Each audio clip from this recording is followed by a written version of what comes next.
find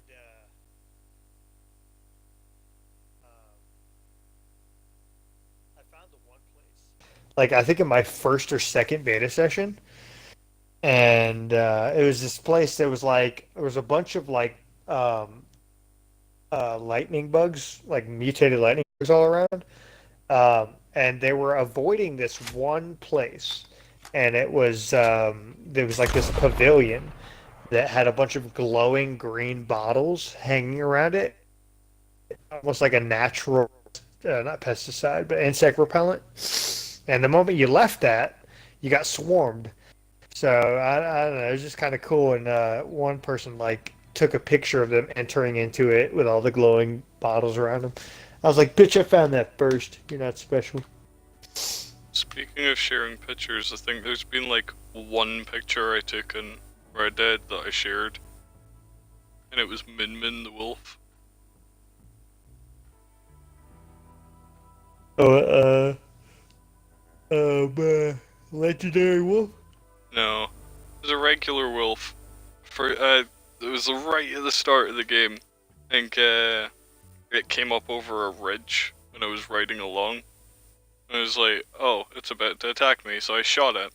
I went up to grab it, started bringing it back down, but the hill was a bit steep, so Arthur slipped a little, dropped the wolf, it clipped into the floor under a bush, so it was its head and one paw sticking out from the ground, and the rest of it was just gone. And it was great. It was begging for freedom.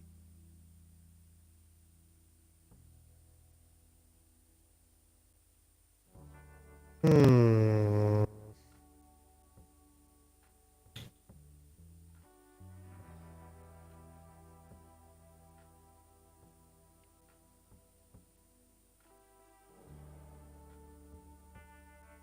Can you find a conquistador helmet Yeah.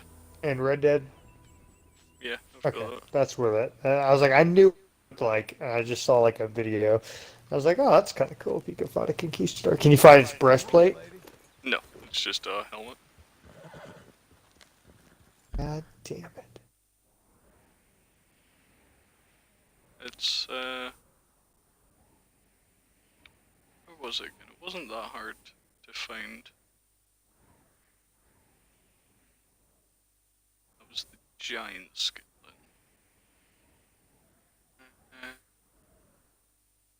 Just trying to remember where in the map it was at. Ah, there it was. Yeah.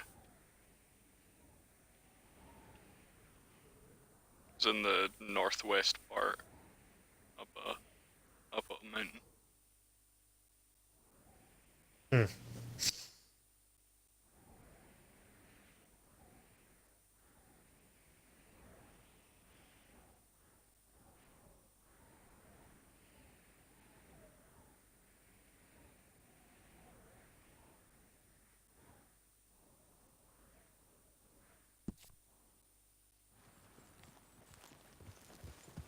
Also, I'm about to go somewhere I've never been before.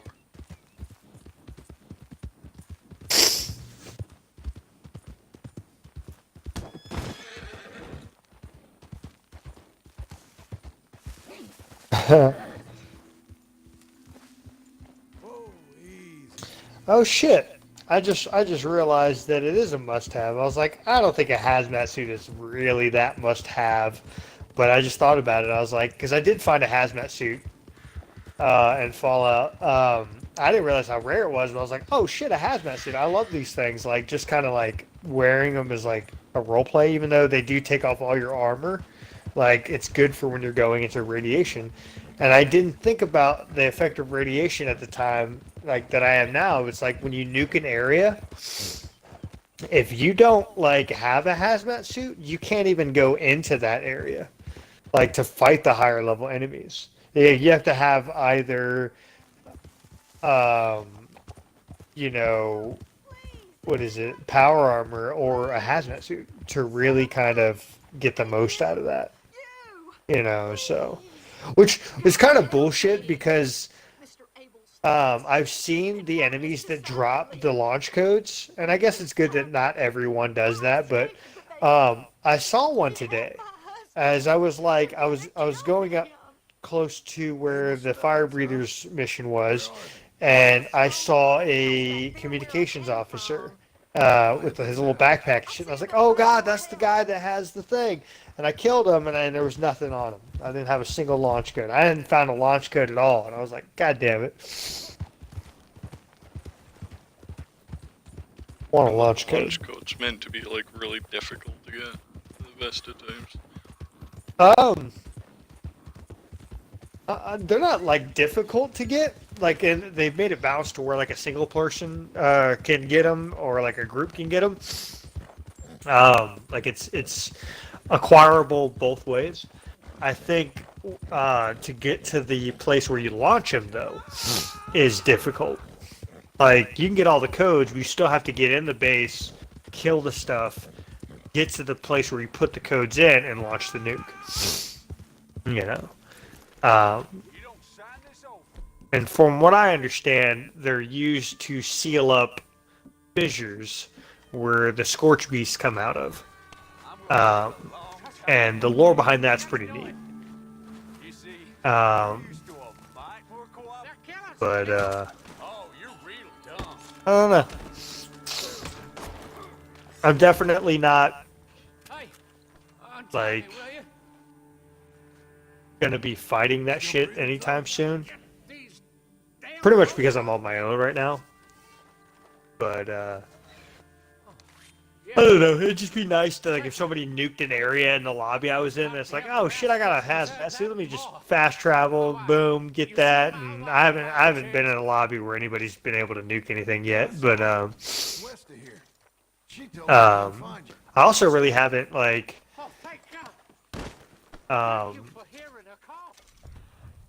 what is it? I haven't really fought any of the special monsters other than the Flatwoods monster. Not the Flatwoods. It's Grafton. It's the big tank-looking thing. I fought one of those. Those are kind of underwhelming. Like they'll, I think if they get next to you, they probably one-shot you. But they shoot all this black shit everywhere, which gives disease where it's 2 to all your special attributes. Which can be irritating, especially if you're like hauling loot, you know, and suddenly you can't fucking move. You know, and I didn't fight the little alien monster thing. I haven't even seen Mothman. I've seen other people say that they fought Mothman. There was supposed to be like this, like if Slender Man was on meth or something like that. Like that's what this monster would look like. But I haven't found one of them yet, and they look freaky. I haven't seen any of the big giant sloth creatures. There's like a bunch of new shit, and some of it's kind of cool to fight against. Like the mole men are kind of just they're just creepy. They're kind of along the same type of enemy as a super mutant, but I don't know what their melee is like because I was not letting one of them touch me. I was like, I didn't know what the fuck. I think I got not rockworms, radworms from one of them, which was irritating as fuck. You get like it's like the old Oblivion and I remember in Oblivion you could get like rock joint and shit like that from like wolves. Yeah. It's kind of like they brought that shit back, where it's like what you get is actually debilitating, and not like Fallout 4, where it's like, yeah, whatever, you know, and it never really happened too often. This one, you can and will catch a disease if you don't fucking like protect yourself. Like staying well fed and well hydrated gives you disease resistance, but like I grew a watermelon at my camp because it gives you food and water. So it's like if you're kind of like dying of thirst and hunger and you don't want to waste a couple purified waters and a couple like, you know, iguanas on a stick or canned dog food or something like that, you just eat a couple melons at my camp. It's not going to give you a shit ton of health, but it'll top off your It'll top off your, your water and food levels. And that's why I think I got like a shit ton of watermelon just sitting out. And I think what I'm gonna do is I'm gonna put that down in a more public area, um, eventually, and just grow watermelon for people to come up and be like, hey, don't worry about it. Like, it's not in a container, so if people they won't be like instantly shot by my turrets. But it'll be something along the lines of, hey, if you're starving and hungry or starving and melon, like I've got so many now that it doesn't, and but you have to watch out though, because like you can get a disease even if like if you're fully hydrated and and you're well fed. Like I got dysentery from eating one of the watermelons, and what that does is just periodically takes your water level down faster, which is kind of irritating because eventually you get things like like the radiation where it's like it eats away at your health bar. Yeah. And like Fallout 4. Okay. That happens to like spit and all that stuff, especially if you're like running from something. And that's is you like some people are like saying it's better this way to kind of give you more of a you can just hip fire of that shot and have a better chance of hitting it than just like trying to, quick fire other ways. And if you don't have like even just checking with VATS to see, how you could just tap it when you're going into a darker area to see if there's any enemies around. If there weren't, or that's when activate and you will use any AP. Just checking it now takes AP. So if like suddenly you couldn't do that for mines and like enemies and shit, because I walked into a minefield before and it's not fun, and like if you suddenly had like no AP because you're dying of thirst, like that's a fucking problem.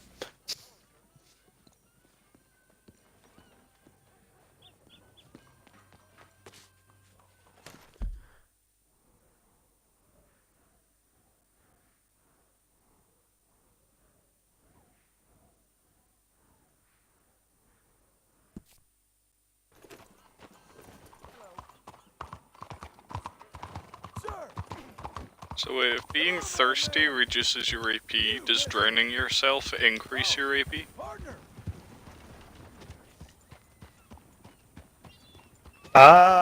What, like if you're in water or something and you just don't come up for air or something? I mean, if you just drink so much water that, your body shuts down, does that increase your AP? Because it's the opposite of being thirsty. You'll be fine, girl. Stay put. Well, I don't think you can. I think you get a bonus, but you're not gonna like turn into a god because you're drinking water. Well, that's just unrealistic. Brush it off.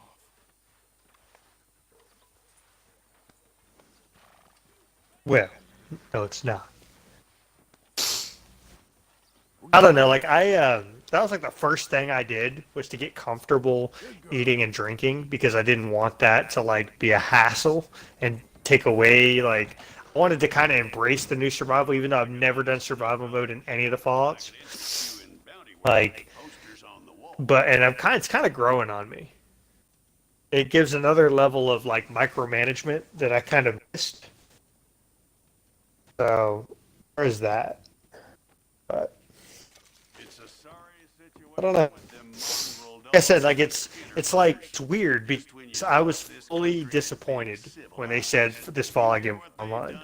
Like, and I was essentially like prepared to, like I was gonna play the beta just because it was gonna be there and I was gonna give it a chance, But now that I've played it and I've sunk a good few, like I'm level 6.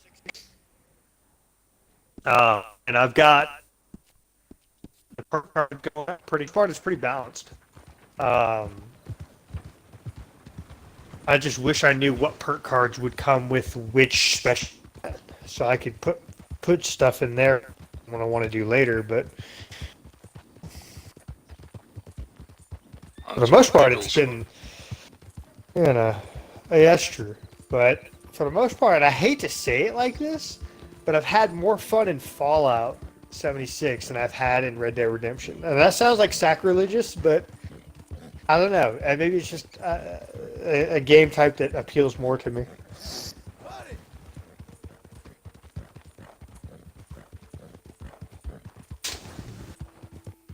The game type of just run around and shoot things. Well, you do that in Red Dead. You just kind of have context. Exactly, you have context and, you know, characters and stuff. Will you move?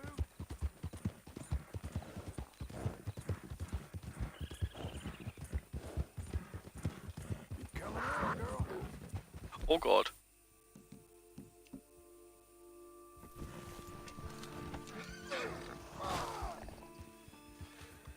Okay.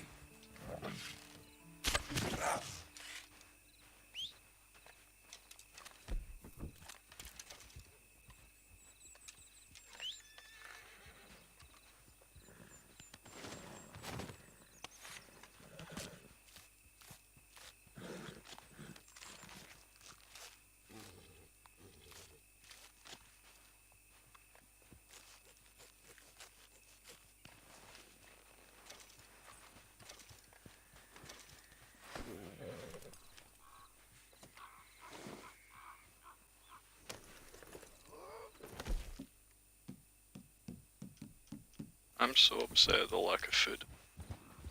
Sir.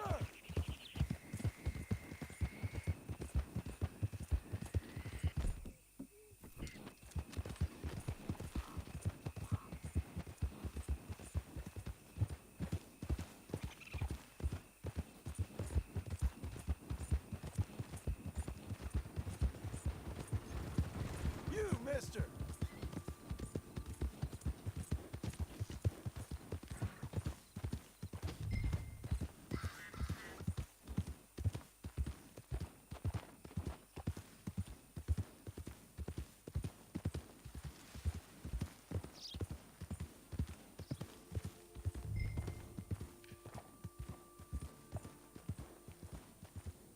Is that all?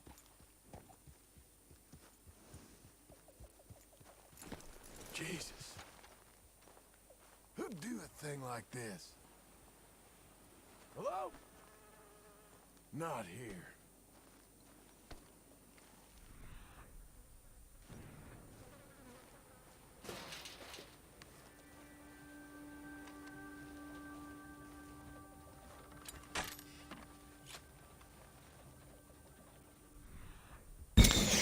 Okay.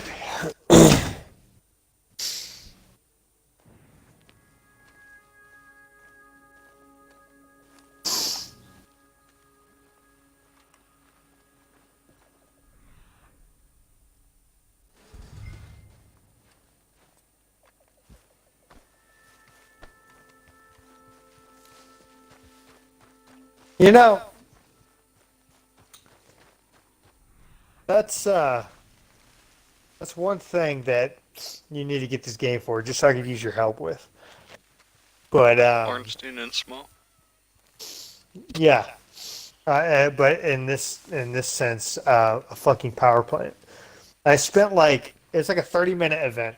I spent the entire fucking time like going through and repairing busted pipes and shit, like while I was getting swarmed by like the Scorch and all that. And like since this time, there's like a frantic nature to it, so I'm just kind of rushing through rooms, surrounded by Scorch, repairing things, shooting fucking point blank shotgun blasts and stuff. You know, trying to get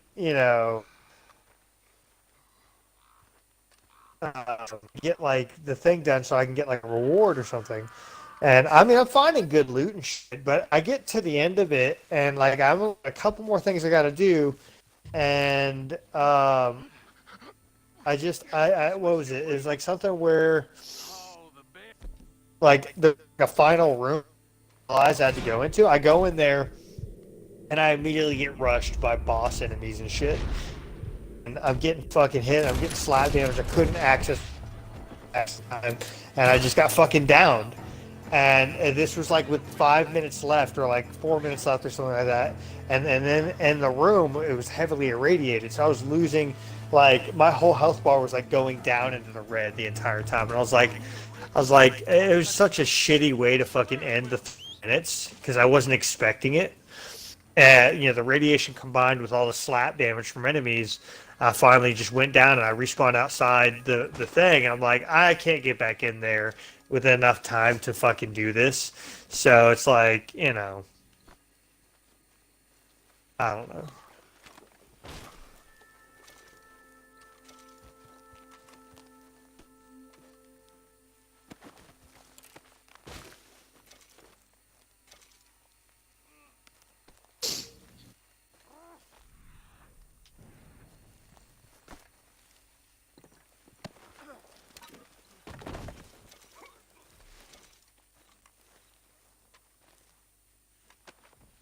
Let's see what you got in here.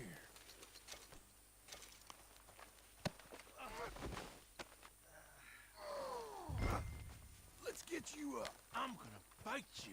You better damn not. That was a nice hat you was wearing. I'll make you into a hat, mister. Someone just told me they were gonna make me into a hat. What?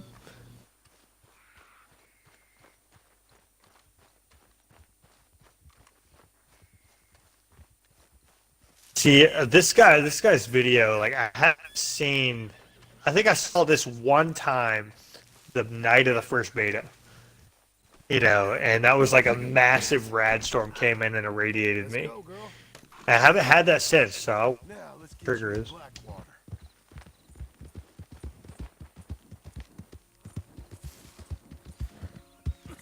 You'll never get it again. Also, come on, Arnett, quit being shitty. It ain't a smart man. Turns his back on me. I'm gonna kill you. I could cut you anytime. Oh, I'm getting a phone call, hold on. Alright. You got a wife somewhere? You smell like you got a lady. I'd sure like to meet her, feller. Think you could fix it so we're introduced?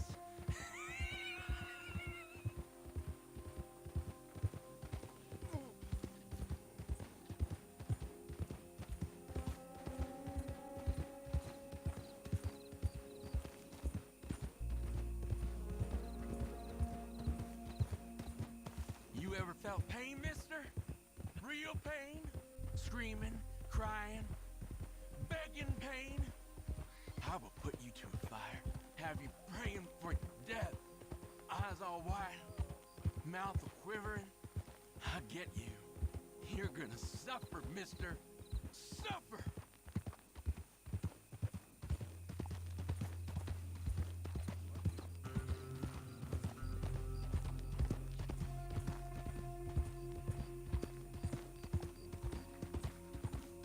You think they want me alive?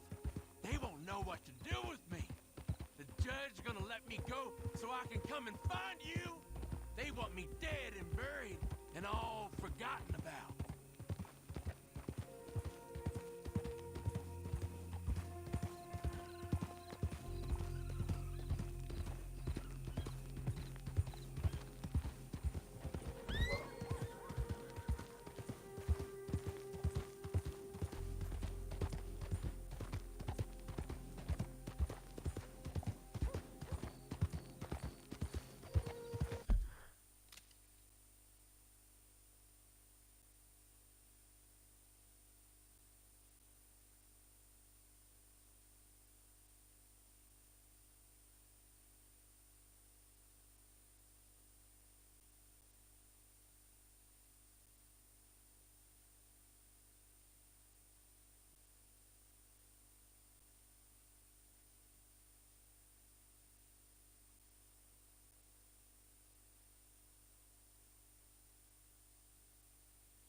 police.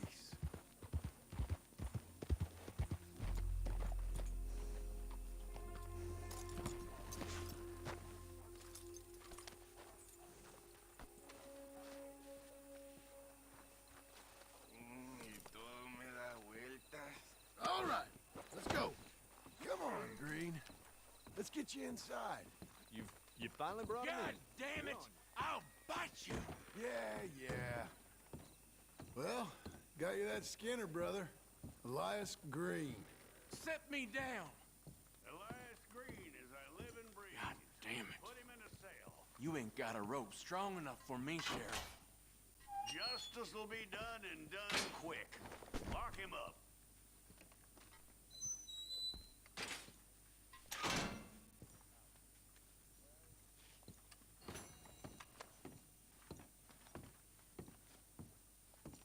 That man ain't worth spit. But here's what we're paying for him. You don't mean that. I'll take it. You come back soon, you'll find another poster on that wall. This splendid community needs your kind. You know how I hear so good, Chief? It's my ears. Got a whole chain of them around my neck.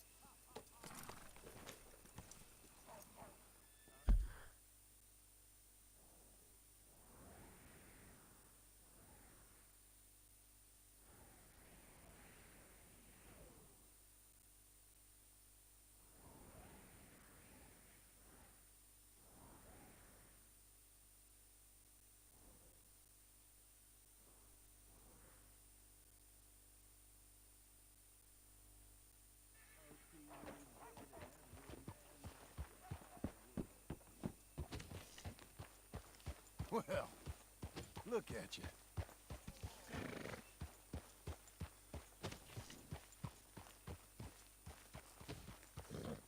Oh, partner! Hello there!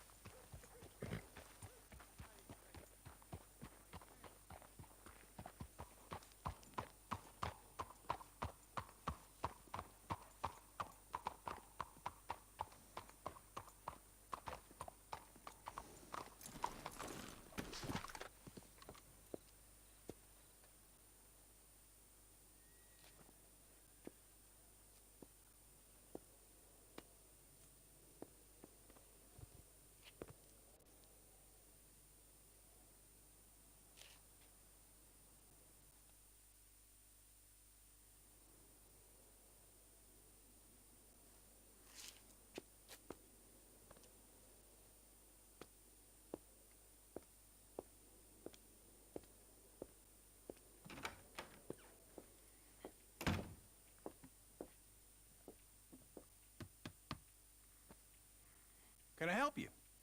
I hope so. I want a loan, sir.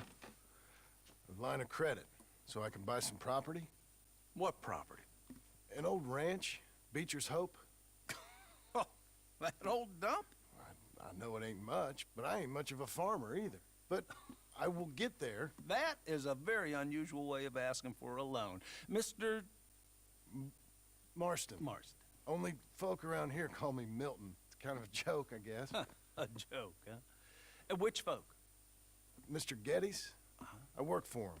He said that you could help me out. I mean, if you can. So old David Geddes told you I'm the kind of man to loan a man with two names money so he can buy a rundown farm on account of his lack of farming skills, huh?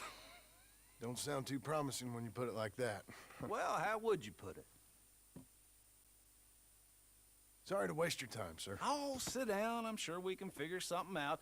Now, of course, we'll be expecting you to make regular payments, and given a lack of much evidence you got any means of repaying, the terms won't be too great. But if my cousin vouches for you, it'll be okay with the bank. Really? Absolutely. Thank you. Now, of course, we'll be expecting our money back regular as clockwork until the debt's settled. Otherwise, the farm reverts to the bank, no matter how much you paid. I understand. All right. Well, why don't you go check out the land while I fix the contracts and talk to Mr. Geddes.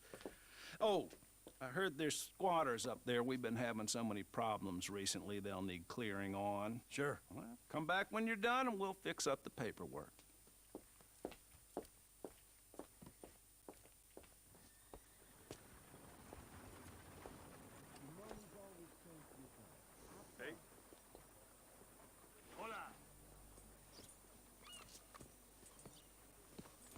You're a good filly.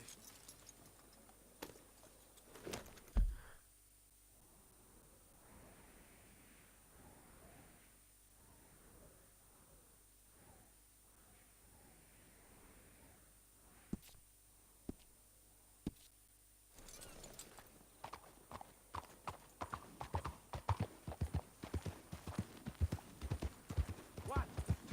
You got a problem? What is it?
Can I help you, friend? I hope so. Who's in charge here? No one, mister. This is a free country. Now that I ain't so sure about. Listen, I'm buying this land. I'm afraid you guys are gonna have to go somewhere else. Who's this? I ain't sure. Some fancy Dan city boy says he owns this land. Or he's gonna. Owns it. That's what he says. Okay. And how come we live in here? I ain't sure.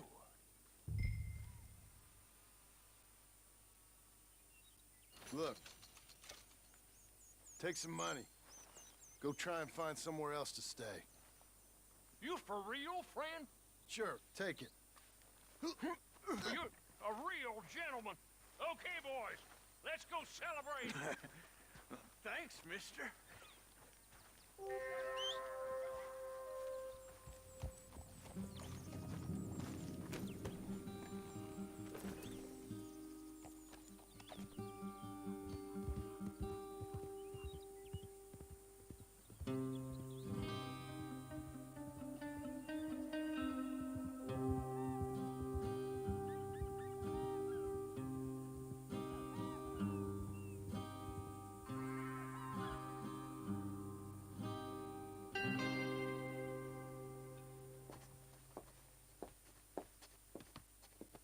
Ah, it's you, the man with 2 names and no past. Come on in. How'd you make out? Well, let's just say there are no more squatters. Okay. Well, I got your paperwork ready. Now, you sure about buying this place? It's really run down, and the price isn't too great. I think it would mean a lot for my wife. At least mean I was listening to her. Okay. Well, sign here and here.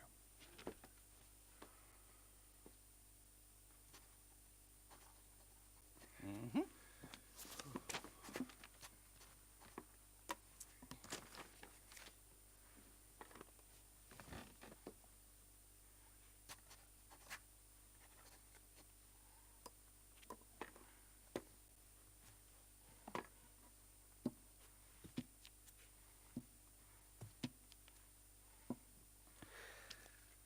Now we own you, Mr. Marston, and we own Mr. Milton, too, and we own your property. But you can buy your freedom each week. Eventually, you will be a homeowner. I understand. Congratulations, you are now a real American, indebted and owned by the bank. I'm joking, they own me, they just own your property. Now, you can also use this line of credit for any home improvements you need to make, of course. I can? Sure. Be good, Mr. Marston. Welcome to home ownership. It's a beautiful thing. Let your wife know what to complain about. Just joking.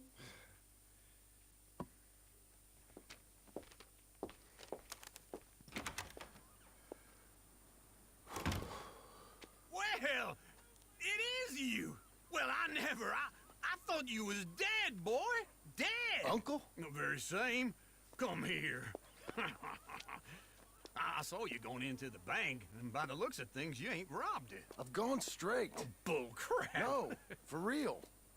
Well, I'm trying. All these years, you ain't changed a bit.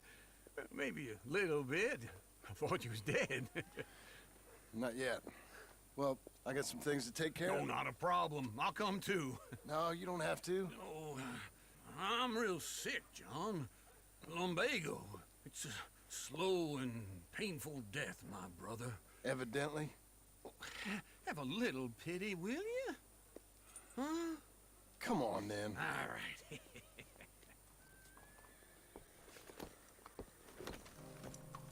You got a horse? Follow me.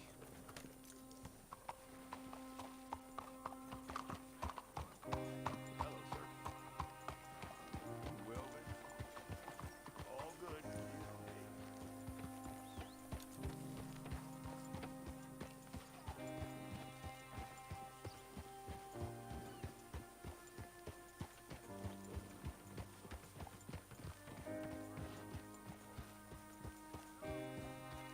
Where we headed? West. West. Oh, God, ain't you a man of few words? I can see we're headed west.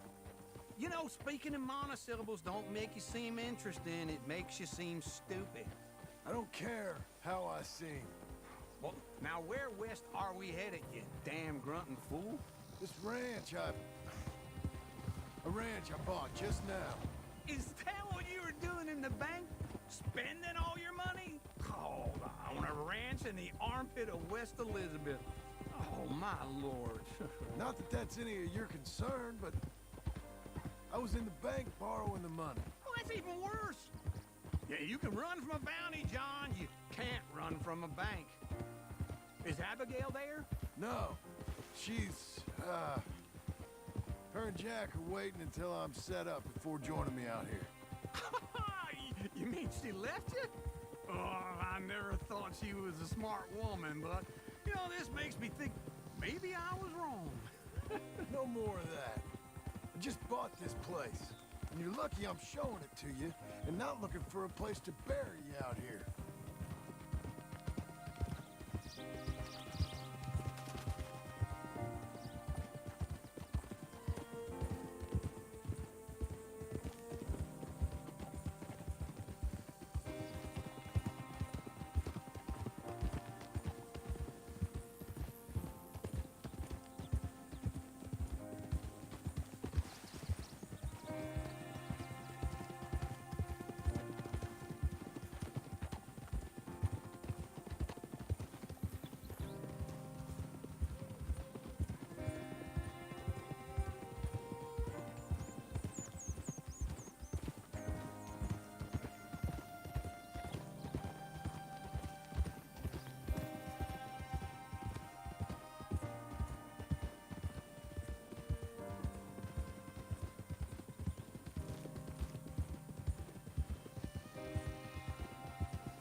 This is it.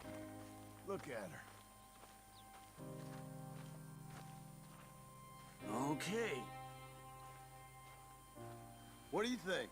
Why exactly did you buy this dump? For Abigail? Why? Is she an idiot? No. What were you thinking? I don't know. She said she wanted it. She ever seen it? What are we gonna farm here? Rocks? We? You don't have a hope here without a wise hand at the tiller. Enough of that. Get out of here. On your way. No, you're stuck with me. Seems I'm stuck with you. John, the rock farmer. So, you think I'm an idiot? No, I know you're an idiot.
Yeah, it's me again.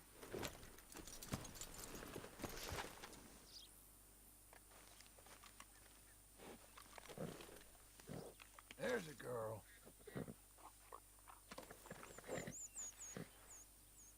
That's better, girl. There.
Okay, I'm back.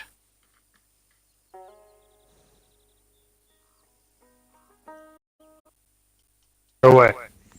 No. Fuck you.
So there's a couple more legendary animals I need to find now.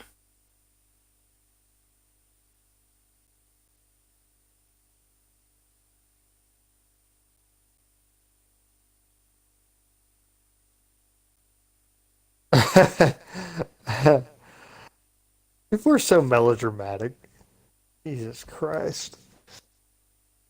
Like I can understand. Like the one big thing that I saw was and it's not so much a game breaking as a one of those quality of life improvement things. And that's that. You know how like when you could go back to your, workstation in Fallout or whatever settlement you rent, you could store things, right? Well, there's a stash limit. So anything you put in the stash, like say you want, like you have all the junk back at your camp sitting in your stash box, any unique weapons, whatever. Well, there's a 400-pound stash limit. And now all your stash boxes are linked, so you can't just make another stash box. You can only have 400 pounds of stashable loot at your base. And while I agree that's low, it should be increased. People are complaining about how it's not like infinite, which hell I would like that too. But I saw one guy because Behinds originally said he wasn't aware of any stash limit, and then he came on because everybody's been complaining about it. And Behind said, "Okay, there is one. I wasn't aware. The team, there's a reason why that is, and the team's looking into ways that they can make it better." And people are like, it's probably the data thing. They have to. There's more data draw on like infinite supplies and like 24 different people's camps around the map. Maybe that's what's doing it. Maybe they're having to look into that. I don't know. But one guy was like, "We'll be refunding the game then. Game is unplayable like that for me." And I was just like, "Really, dude? Like, I get that it's a hindrance, but unplayable? I think he's just being dramatic. Like, there are ways to mitigate that. Like, I'm even running out of space, but there are, like, before it was like, hey, you want to hoard a bunch of, like, drink that you're never going to use. Like, you will literally never use this unique drink. Why? Because it's unique, and you don't want to use it. But it just sits in your inventory the entire fucking game, and you never use it because it's unique. It's like having a Ferrari in the garage that you never take out because it's a Ferrari. And I think that that's a way of like forcing you to use that kind of stuff. Now, like when I bought the war drum and I had to put it in my stash because I didn't want to carry around a 20-pound melee item when I could just get a 3-pound melee item that does 5 less damage and had a cool little legendary effect on it. Like I just swapped it out for that. But that does take away 20 pounds of storage in my stash. So I wish the stash storage was fucking a lot. Like I'm sitting at 350 out of 400 pound of stash, and that's bad. But I do have a lot of purified water and shit just sitting in my stash. So I should probably just sell that if I'm not using it.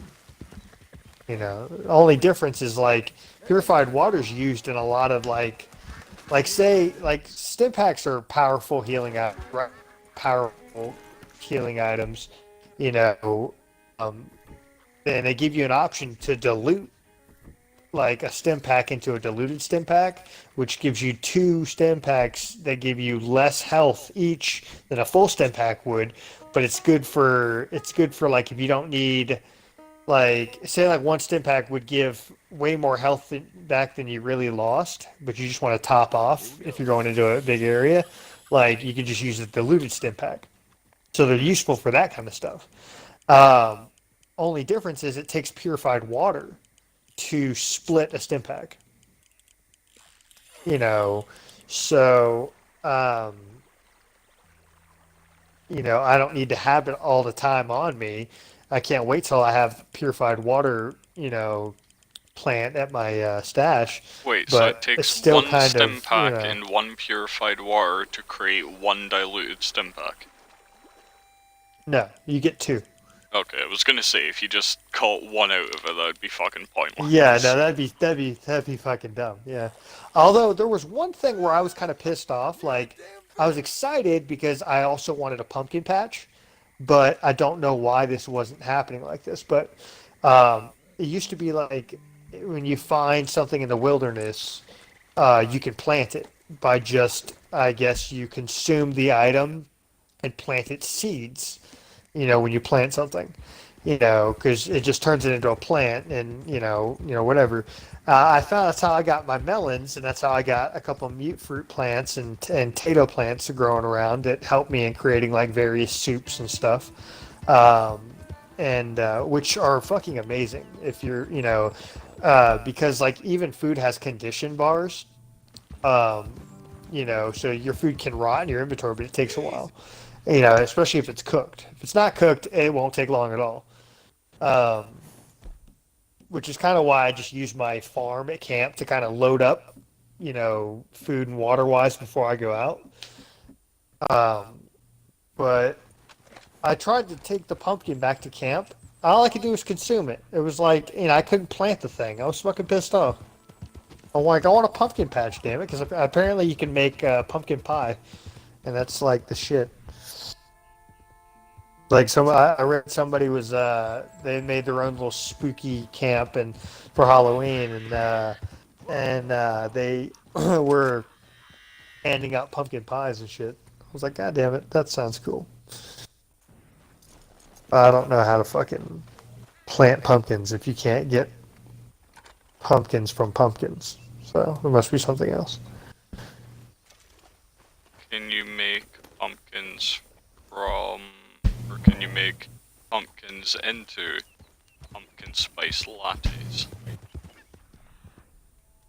I don't know, but you can make a lot of like juices and stuff. Like I can make like watermelon or melon juice or whatever, and that's kind of cool. But it's weird because it's like I can just eat a watermelon, and they need to make better recipes for watermelon. And maybe there is, and I just haven't found it. But when you get a watermelon, right? You get a purified water and something else.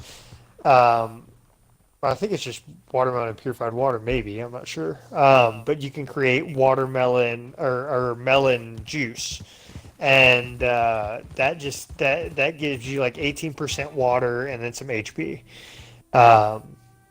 And it gives you less rads than you would get from just consuming it. But you don't get any food.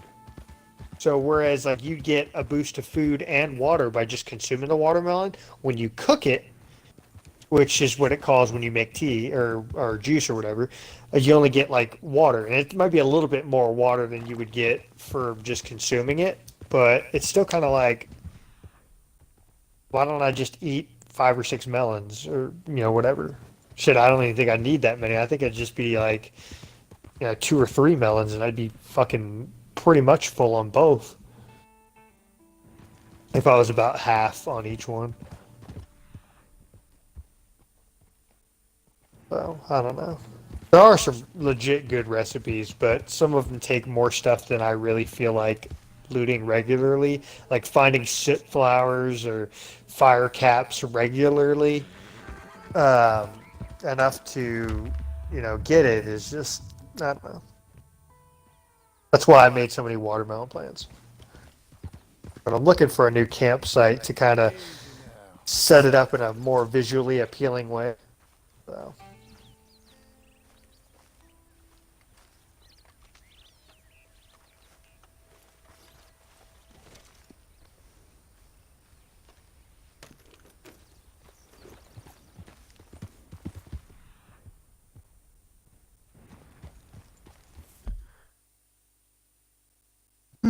Shit.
Head up.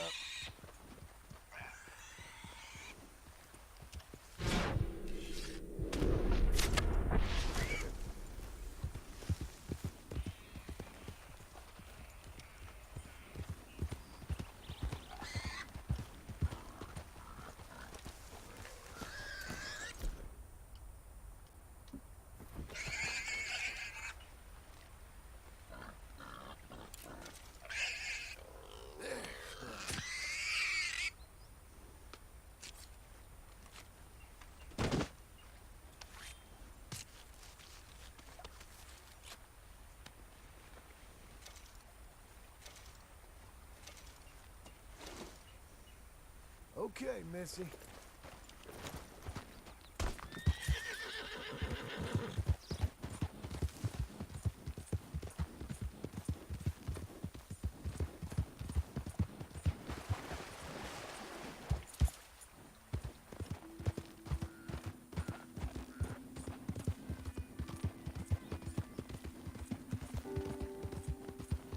Oh yeah, did you hear about Activision Blizzard's announcement?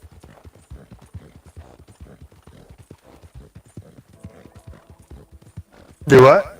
Did you hear about Activision Blizzard's announcement? No. So, well, you know about BlizzCon, yeah? No. Blizzard's very own convention that only the biggest Oh, Blizzard well- nerds go to. Yeah, I've heard about the convention, but not really anything about it. Well, at BlizzCon this year, just a little bit ago, well, Diablo 3 came out quite a while ago now, right? And at BlizzCon, they started teasing, like, hyping up, you know, that they could have some Diablo news, and so fans were the understandably mobile game? getting very excited, yeah. And then they're like, and now, for the final presentation, you know, the showstopper, we're revealing Diablo, a mobile game that they outsourced Yeah, to another I company that looks like a reskin of a couple of the games that company's made before. Yeah, I did hear about that. I didn't really read much into articles because I'm not really a big Diablo fan, but I heard about that and I was like, wow, that kind of sounds like a worse thing that happened to Fallout players, because it's like where we were all thinking this was a solid, like, non-experimental entry into the Fallout series, and then it was like, nope, it's online only, and Yeah. whereas that for me, while I don't know if it's going to be, to me, a solid entry, I'm still having fun with it. It does still have a lot that previous full Fallout games had going for it. Like, it's not a complete throwaway experience. Like, a mobile game, to me, would be a complete throwaway experience. So I can understand why they're fucking mad. Well, that and the Blizzard's fans are pretty much exclusively PC players. Yeah, probably. Because, you've got StarCraft, Diablo, fucking Hearthstone, like, most of the stuff's on PC, right? And they had, like, Hearthstone that went to, like, mobile, but that's a CCG, collectible card game. So that fits there. And it's not, like, replacing the PC version, it's just there in addition to it. Yeah. So That'd for be like them the only to go game up and be like, I could hey, see for a mobile game. our, like, 95% PC playing audience, we've got great news for you. This game that you all love isn't getting a sequel on PC, it's coming to mobile. And they were somehow... I doubt it's a sequel. Well, it's not like it's not like Diablo 4, it's called Diablo Immortal. Yeah, yeah. The point is, it's been years since Diablo 3, and that was what they announced after, like, upping the hype for more Diablo stuff.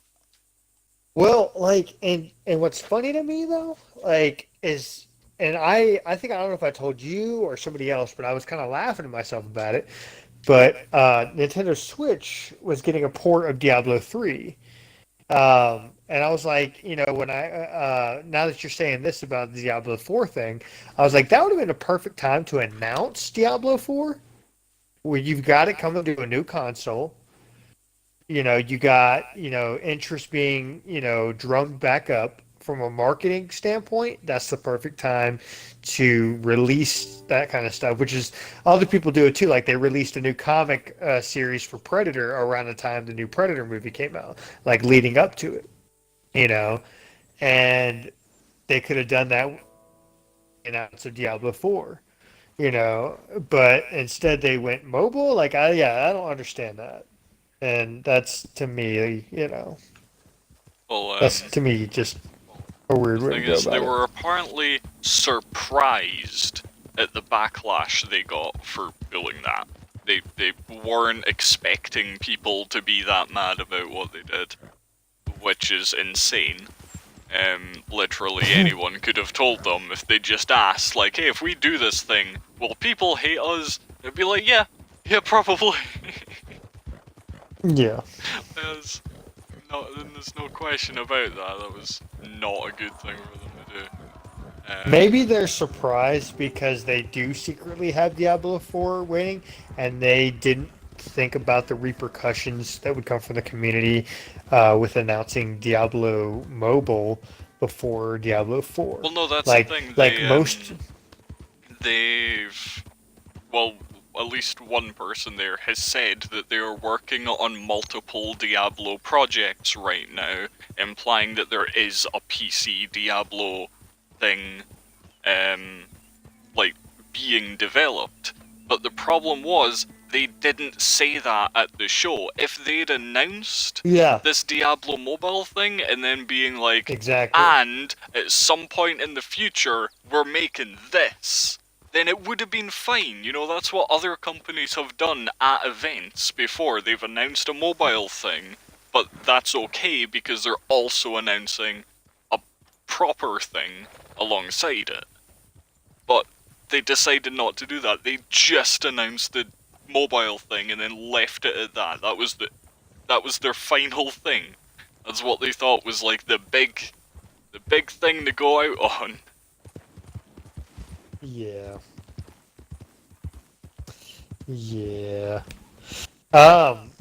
Like, a lot of people, maybe not the same way, but when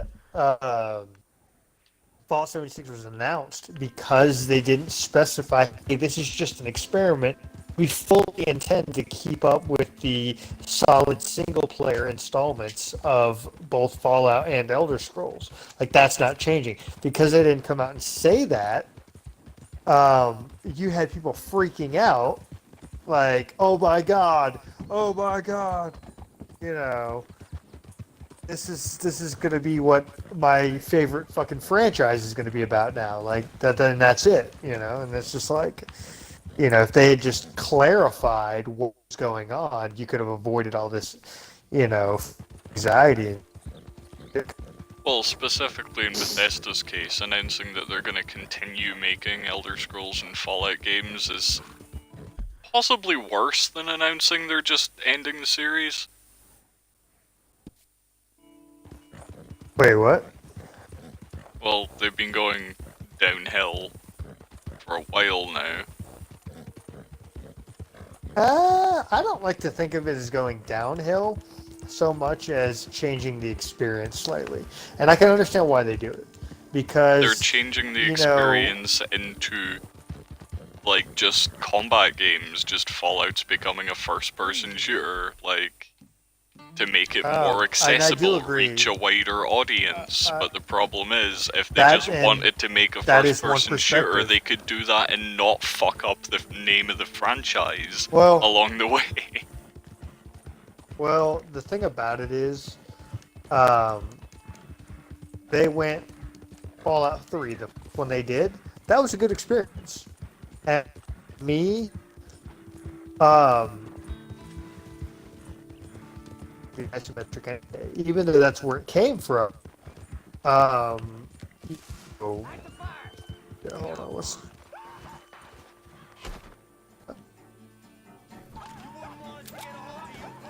get skittish, girl.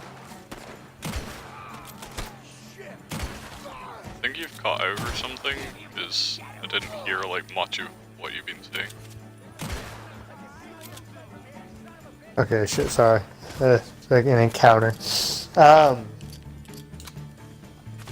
Like, going from Fallout 2 to Fallout 3, you know, and that changes the experience, whether or not, whether some people want to admit it or not, and whether it's good for some people or not, you know.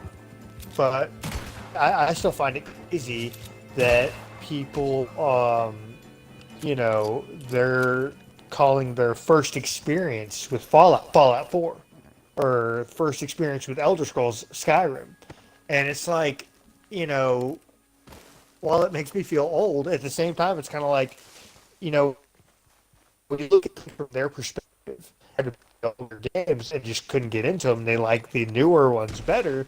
You know, it just goes to show you that, like, it's hitting different audiences and bringing them into the lore. You know, and if you've noticed, with each game, they appeal to a different area where they have gotten feedback in terms of like, hey, we'd like better gunplay. What they do, they improved gunplay for Fallout 4. At You know, the because people would, expense of you know, they were like, literally everything else. oh, yeah, and that's the thing. They don't they don't have to always do it like that. Like, for all we know, the next installment's going to have way better writing, way better Actually, lore, way you know, better after options. their, like, there was a point before they made Fallout 4 where they did receive feedback on their writing, and Todd specifically said that's something they were going to work in, but they clearly didn't implement that, because they took most of it out. Well, I'm not saying they had the best writing in Fallout 4. Not at all. Not even the DLC, really, except for maybe Far Harbor, which I didn't finish. It didn't keep me, Okay. ironically. But in terms of writing, in my opinion, coming from Fallout 4 to Fallout 76, I think it's improved. And By I think it's taking it improved away. pretty much. No, actually, not at all. The storytelling's still there. It's just delivered differently. You know, and in all honesty, like the writing and the subtle things the world does to help you care about what you're doing.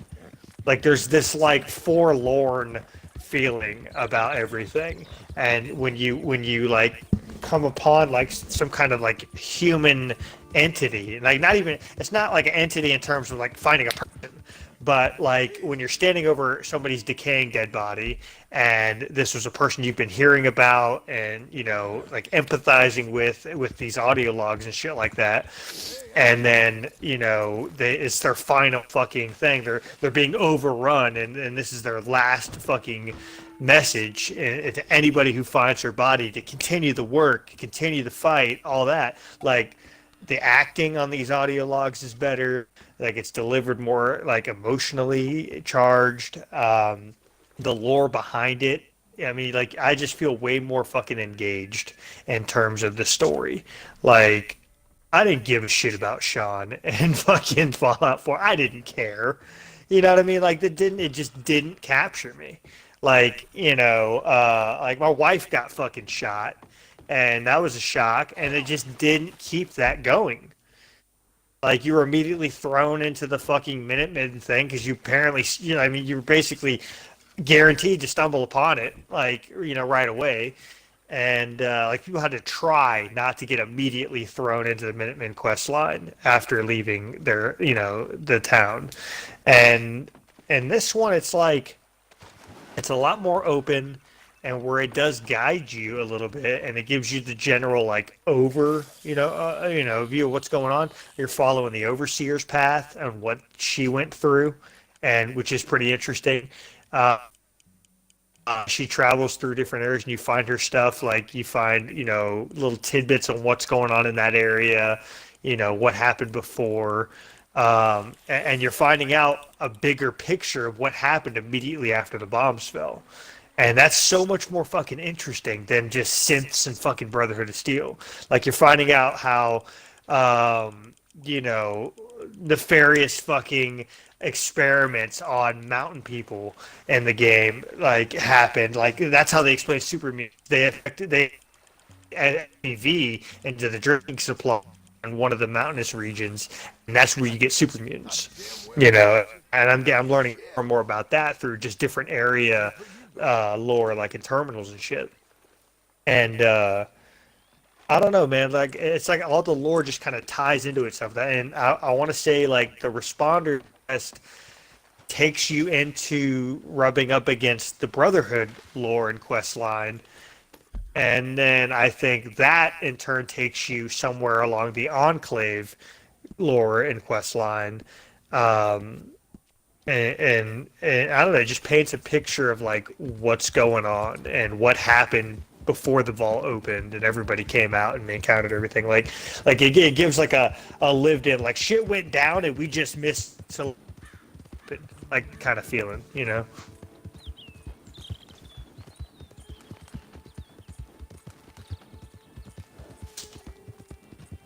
I don't know, man. All I can say is I played pretty much all of the console Fallouts, and this one's stories got me engaged like anything I can really remember since Fallout New Vegas. You know? You don't feel it breaks immersion at all that, you know, all of this stuff has happened in this area, yet not a single person decided to hang around? No, they're dead. But no one's, like, wandered into that area from someone else, no one's decided to, like, no one survived that area, like, all the different stuff that happened, and somehow everyone has just died because of it. Well, it has this of, like, a plague zone.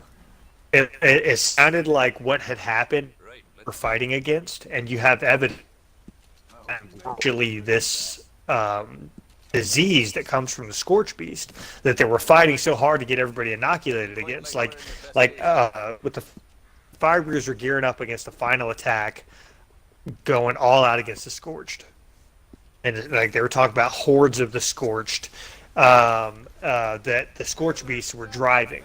Like the Scorch Beasts were will hang back and let the horde of the Scorched just kind of flood in and overwhelm the enemy, and then the Scorch Beast would fly in, and they were talking about that in the tactics in one of the responder terminals, and I did see a video where more of that is talked about in the Brotherhood bases, and it was talked about how they were gearing up against the final confrontation to try and find a solution to this.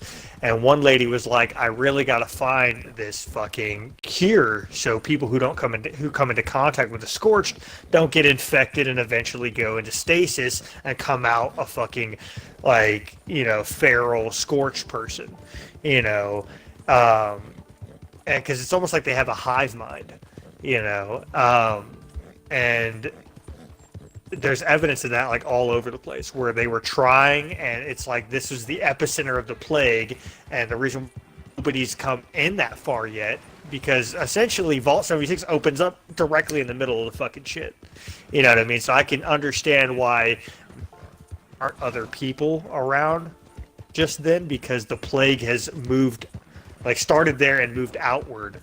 So you're not going to encounter healthy people close to the epicenter of a plague, because they would have died before they got that close to you. Feasibly anyway. There might be some super ultra survivor dude that might have gotten that close, but it's not written that way. Maybe they'll add, I would think. But it's clearly livable now, right? Do what? It's clearly livable now, though, right? Otherwise, every player character would die almost immediately. You good? It's not what you die immediately, because obviously the people. This was like a slow process. I don't even know if it's a slow process, but they were alive enough to try and form a counterattack, but then just got overrun. And there's a bunch of Scorched and shit everywhere, so yeah, I can understand that. you know, but I don't know how long it took for them to apparently like close contact with them hastens the shit. But since I'm inoculated, I didn't get any like you could get diseases and shit, but there was no like the scorched disease like that you could acquire. But that goes at least a little bit toward explaining why there's not a lot of other people around or any people around.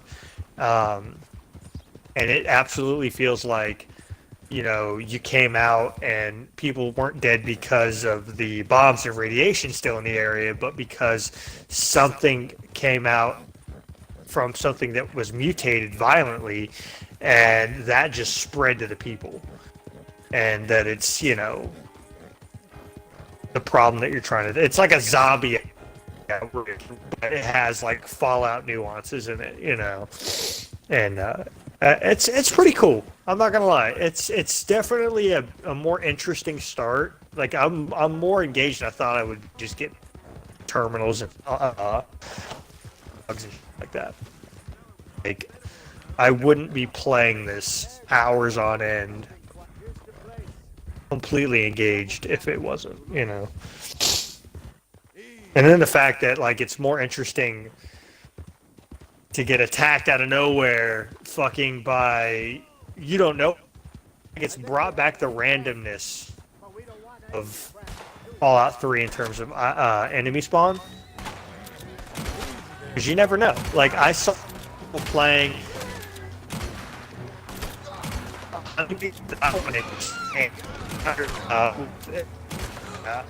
beehive thrown into it, and it's like a honey beast or something like that, and basically it scurries at you and tries to attack you like an ant would, but you're also getting like swarmed by these swarms of bees and health pretty quick too, and so you basically have to try and keep it away from you, otherwise you're just gonna die. And it just looks fucking cool. Like they can be anywhere. I like when I was coming up on the fire station to start the exam for joining the fire breathers. There was this one mole miner, for some fucking reason, charged the front door and got beat down by the protectrons. And I was like, damn, son, so they defend that place. You know, so I was to turn the final thing into the captain robot to join and get the mission log for the next step. I corner and there's a fucking mole right there. Second, I don't know how he got past all the other guys because he didn't aggro on any of them. But it's like he was waiting there for me, and he like comes out with this like melee attack or some shit. And thankfully I had my 10mm SMG equipped, because I just like I didn't even fucking aim, dude. I was just like and just fucking mowed into him for a couple clips, and he finally went down. But it scared shit out of me though, like because it's just completely random. You never know what you're gonna encounter in an area. How it should be, you know. You shouldn't just encounter the same enemies, the same area always. That's boring after a while. Yeah, you shouldn't always fight rad scorpions at a rad scorpion nest. There should be like a robot there too. I mean, right? There is that. There are like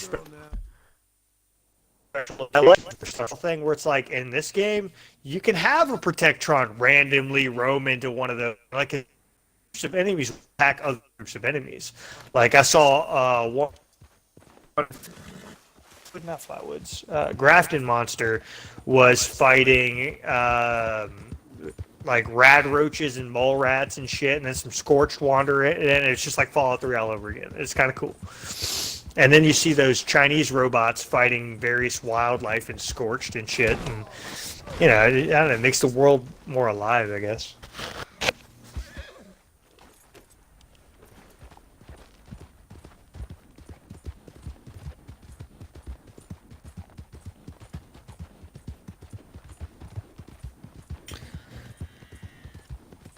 I'm if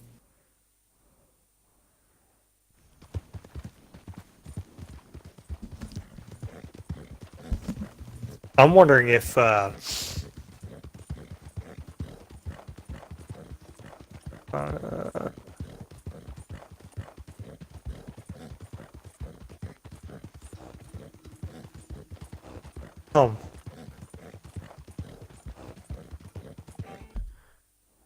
oh, he's tobacco herbs.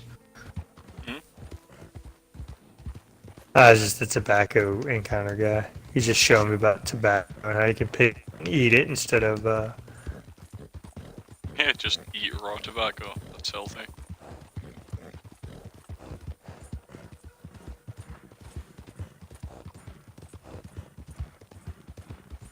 Hey! Move it!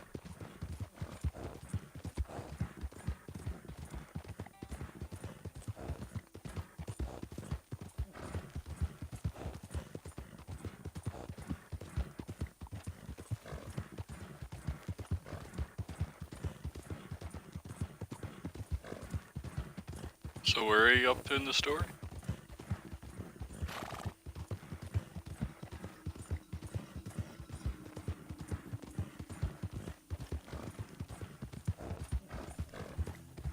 Hang in there, girl.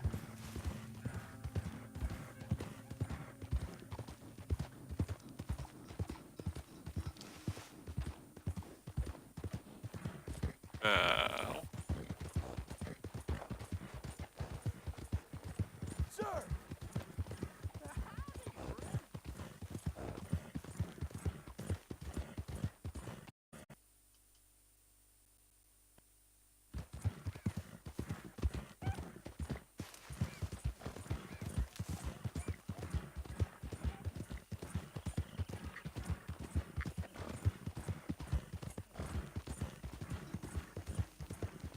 Is this what I think it is?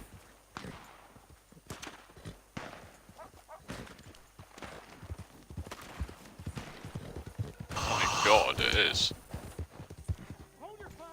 what? Just found a place. And we got the money. You're gonna bring him out? We got some business with the sheriff. We rode a long way, and not just to shoot up the jailhouse. You don't want to disappoint us, Sheriff. Bargain's a bargain.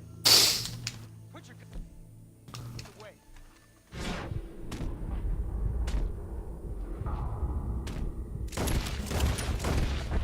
¿Cuál es tu maldito problema? Shit. Oh my. Oh my. If it wasn't for you, I don't know what you made of that, but it was a close Fuck, is there a random? And in light of that, and the sad demise of this settlement, That's I'm weird. resigning my post. Now, you will see that I packed my valise, but the accoutrements. I can't do anything to it. It must be raw. Glad I was able to help you out of that, Sheriff.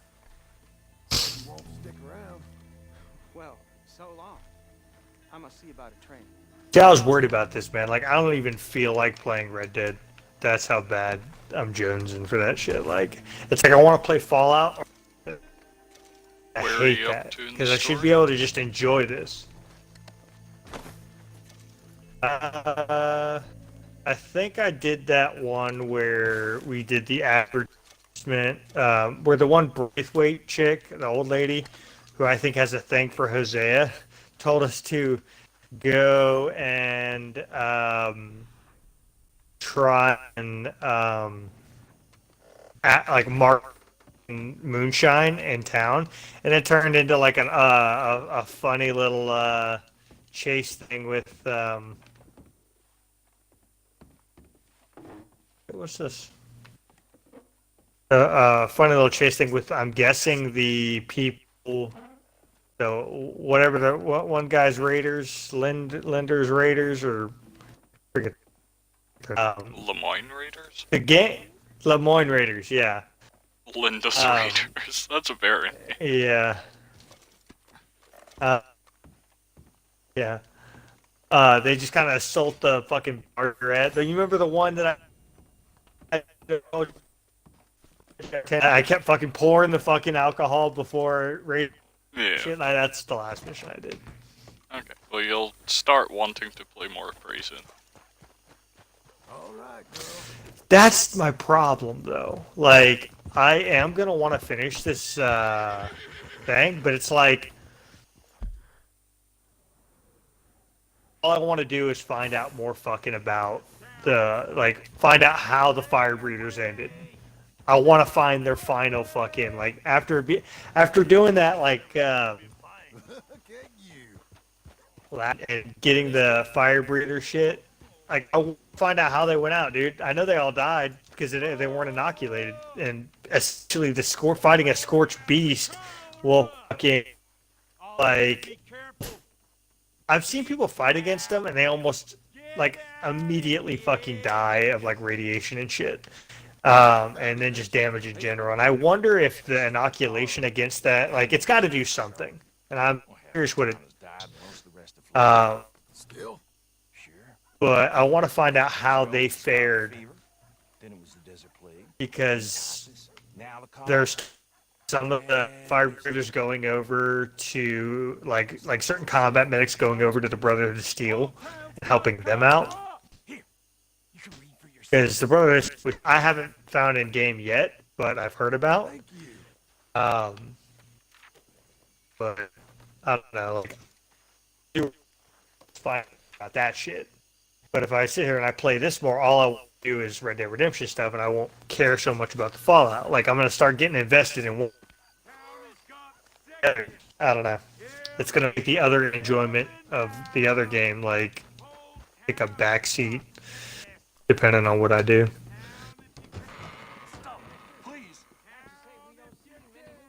I don't know.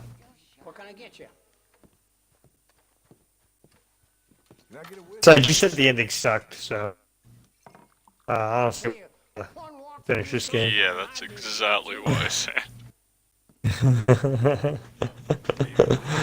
the only thing left that's safe to drink in this town. I should warn you, I'm sick, but so What would you rank it next to the first Red Dead in terms of story and ending? a bitch who runs the general Like, do you store. prefer that one That or might be the cruelest irony. this one, or being similar, Horrible business, mister. or maybe don't answer are the endings similar because that might give too much away if The it endings are does go the way I'm identical. thinking. John dies at the end of this one as well. Anyway, Damn it! be a misery, friend. Few more No, And then you play uh, as Jack. smile on my face again. You It's like play a as the 12-year-old fucking running around. 12-year-old. Yo. I'm here to avenge my pa. Go home, boy. No, you'll die by my hands. That would be amazing. DLC game of the fucking year. Mary.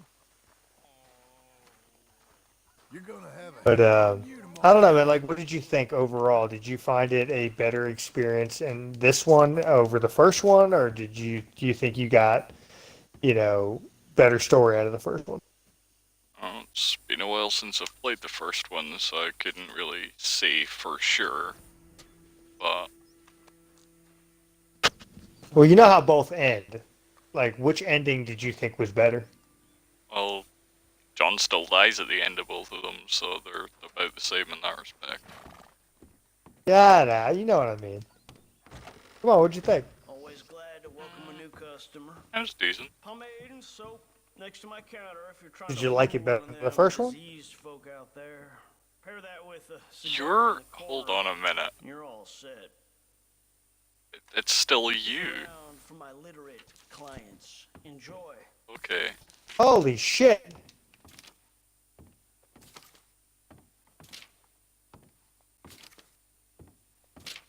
Well, I absolutely should have spent a ton of money in these, though, before this happened.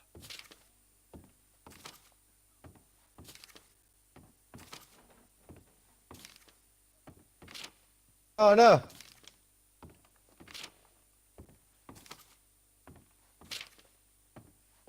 I try to get my goods shipped by wagon. I'm coming for you. As far as I Hell's coming with me. Ah! Tombstone, bitch.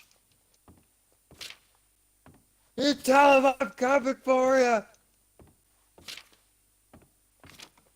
Is that a goddamn fucking like I just was walking up on an intersection and fucking they blew up a fucking, which is kind of hilarious. They blew up this fucking carriage like a mile away from me and started shooting at me. Like, how was that explosion supposed to do anything? I actually looked behind me because that's where I thought it came from. They always come back. At a mile ahead of me.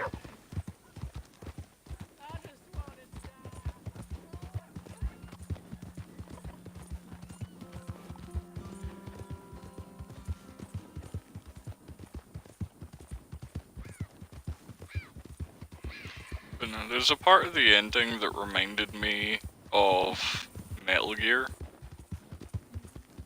Uh-huh. Well, I guess that meant it's good then. Depends which Metal Gear you're talking about.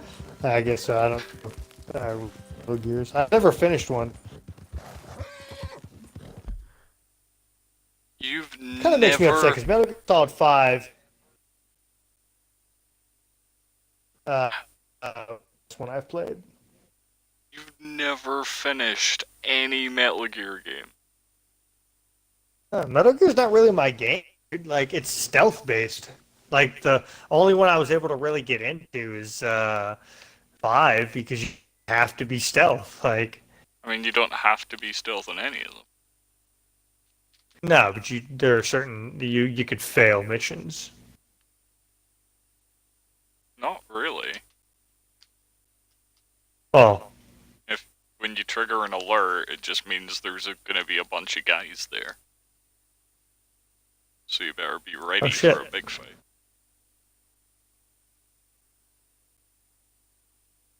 let's see. What's up, fellas? You need to go back.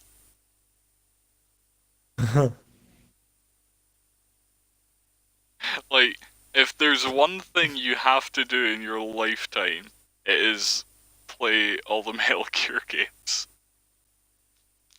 'Cause God knows we're not gonna get any more, at least not any more good ones now that Kojima's gone. And Konami, unless they decide to give up the rights to Metal Gear, and they're never fucking doing that, they're gonna crank out pachinko machines until the end of time. Yeah. Oh, some milkweed nearby.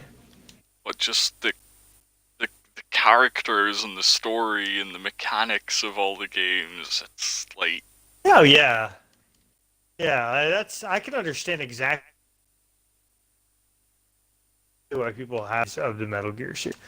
In terms of like gameplay is important to me too, as well as aesthetic. Like, and characters in that story and aesthetic also matter a great deal. But depending on the game, characters or story could take a back seat, and I could still enjoy the game pretty well. It just depends on the game. Like if you like, just kind of like, okay, take Fallout 76 for example. You don't have as many cool characters like say Fallout 3 or New Vegas had to kind of like immerse yourself and help you immerse yourself, but you have different mechanics that have come to the forefront to kind of offset that a little bit. You know what I mean? So like, I can see, that's why I was able to get into like Metal Gear Solid 5. I wasn't really invested in any of the characters. I'm sure other people were, but Well, 5's got the probably gameplay the kept me. weakest story of Yeah, all probably. the games. Well, a couple exceptions, because there were a couple of like spin-offs, like Metal Gear Acid, which like was like a card-based thing for some reason. But even then, it still tried to like, it still Yeah. had its share of characters and stuff, even if the presentation was vastly different. Yeah, the only card games I could see being like feasible, like especially like the Diablo and all that stuff that was just in, you're talking about. Like, only mobile game I would do is like Magic or something. Like, I would play a Magic mobile game. I think when I that'd be tight. say Metal Gear Acid was like a card game, it wasn't like a card game card game. It wasn't anything like Magic or Hearthstone. It was basic, like, you were still Snake and you were still sneaking around and shooting guys and doing all that, but you draw cards and you choose, like, those cards would be like, you can move this far if you use this card, or you can attack with this card and stuff, and you use those cards to get through the levels, and it was kind of weird.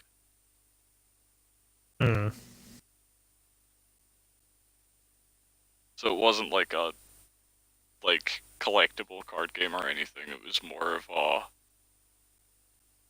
turn-based strategy card game type thing. Yeah.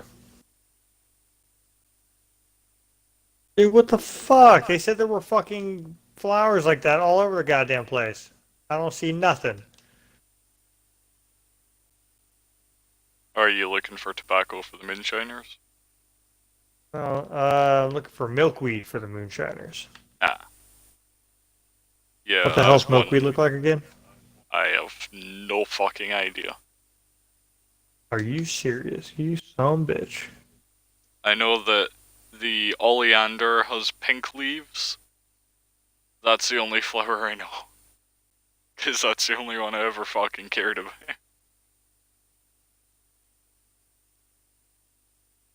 Not that I ever actually used any of my poison shit.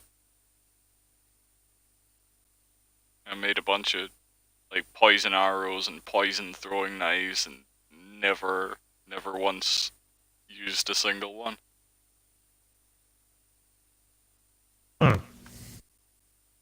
But no, before you die, no, that's... you need to go back and play the Metal Gear games. Like, seriously. Never. You need to learn how to anticipate lines of sight and then just move in a different direction from them. I'm never gonna fucking do that. I'm the antithesis of stealth, dude. It's just not gonna happen, dude. All it is this guy looking to the left? Should I go left or right? And then you go to the right. Okay, let me put and it to you that's this stealth. way. You know the stealth in this game? How it's like almost non-existent? Yeah. I was still thinking of ways like, can I get away with just killing everyone in this area so I can deliver this note to this lady, or will I instantly fail the mission? And I think I would. The only reason why I muscled through is because I thought I'd instantly fail the mission. So.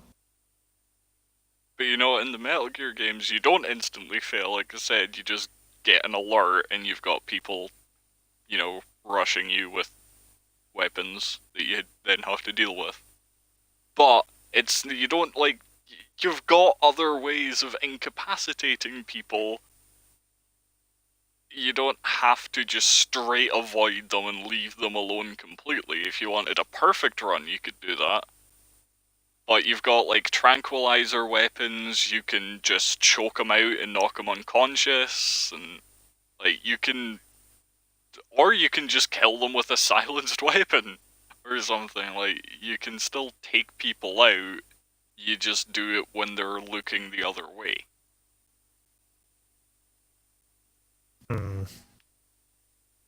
Dude, what the F, man?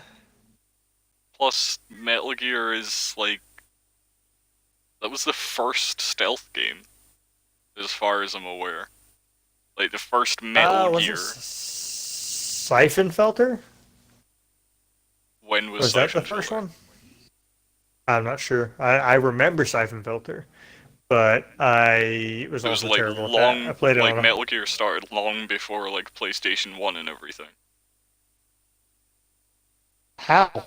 Because there was Metal Gear, then Metal Gear 2, then another Metal Gear, and then there was Metal Gear Solid on the PlayStation 1, and that's like the franchise, that's the part of the franchise most people are familiar with, is a Metal Gear Solid series. Well, what console did Metal Gear come out on?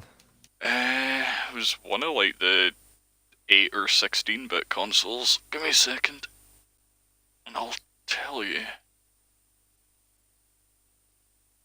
1987 on the MSX2. Oh shit. Yeah, that was the first Metal Gear game. And that was the birth of stealth, accidentally. Kojima was actually making like a sort of more typical action shooter game, but the limitations of the hardware they had, they couldn't like have as many enemies on the screen as Kojima wanted, because the technology just couldn't handle it. So instead, what he decided to do was keep the fewer enemies, and just make it so that instead of trying to kill them all, like all the other games are doing, they were like, what if we made a game where you're trying to avoid them? And that was the birth of stealth games. Exactly.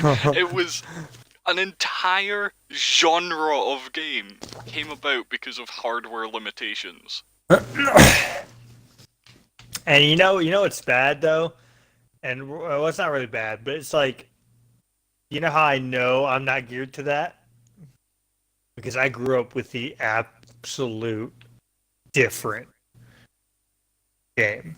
I grew up with GoldenEye. Now, granted, you can play too, but I think 9 times out of 10, caution to the wind, optional stealth option, went guns blazing up an entire military camp and completed the mission with the barest possible parameters.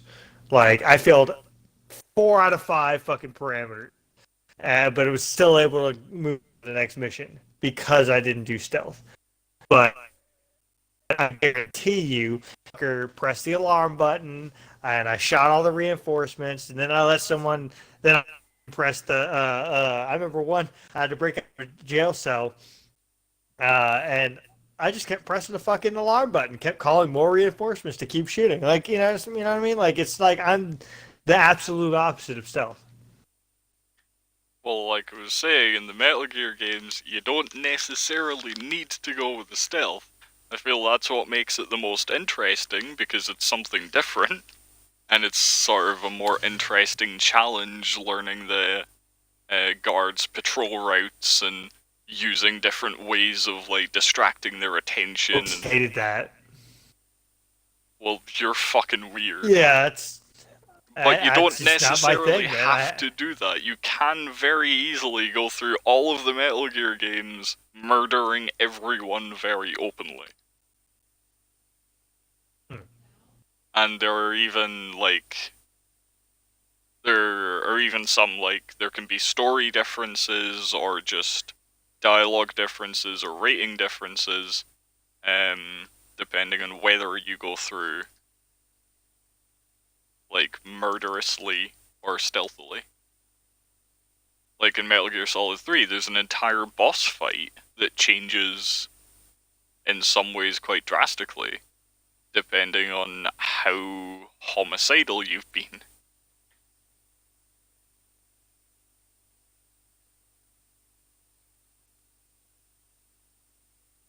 You gave me a rare victual. What the fuck does that mean?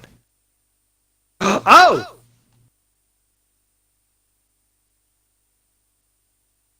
That was a big O. Aged pirate rum. That's where you got that from. Yeah. That just gives you stamina experience. But by the time I started getting those, I had maxed stamina experience from just running places. It was a little annoying, so I drank like 3 bottles and died. Oh, shit. How much moonshine do I fucking have? Enough to drink yourself to death.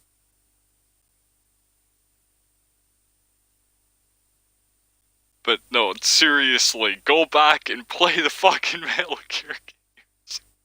You're missing out on so much. Like, all the characters and references and just the story stuff, and the fact that all of the Metal Gear games, like, their foundational, like, concepts have always been, like, kind of ahead of their time.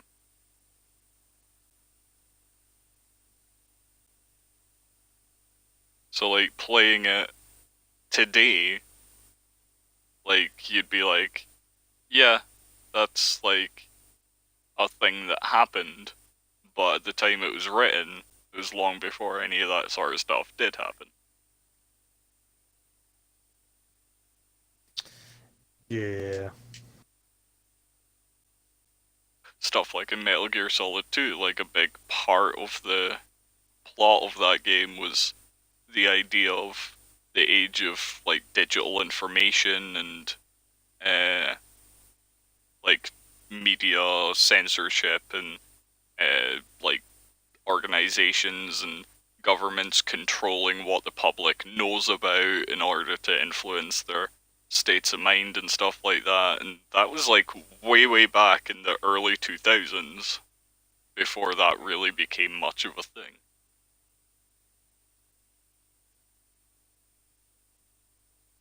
Yeah, I mean, like, don't get me wrong. I see the allure and the story, and I've read a little bit about it, and you know, probably it's back when I was playing Metal Gear Solid 5.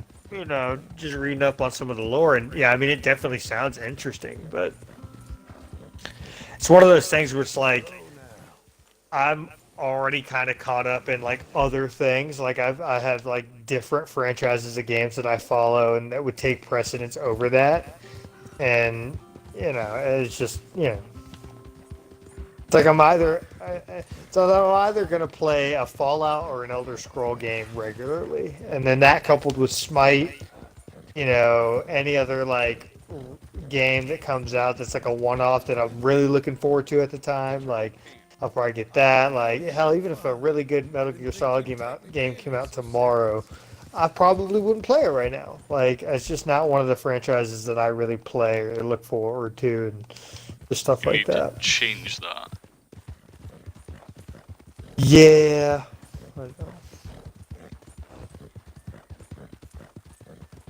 I mean, for God's sakes, Bill, there's a man filled with bees. Yeah. I know, I will say this. I like a while back, I think like it was weird. It was like I was just starting summer vacation and I heard about a game, reading it in like the old Electronic Gaming Monthly mags, like before they went like half the mag just like advertisements and shit.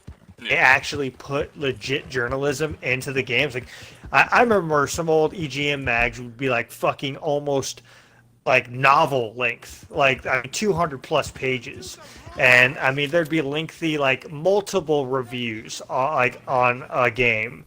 Like 3 different journalists would have their own impressions in like a column on each page, and each page, some pages would get like double page reviews and stuff, and I mean they're like huge text columns and shit to read through, like, and there'd be like dozens of these. And there'd be dozens of previews and stuff. And I remember I would take them to school and read them between like assignments and shit, like, and I mean, it was really fucking tight. And this is before like you had all like the smartphones and where you could just look all this shit up on the phone and all that. Like this was like legit how I got most of my gaming news. And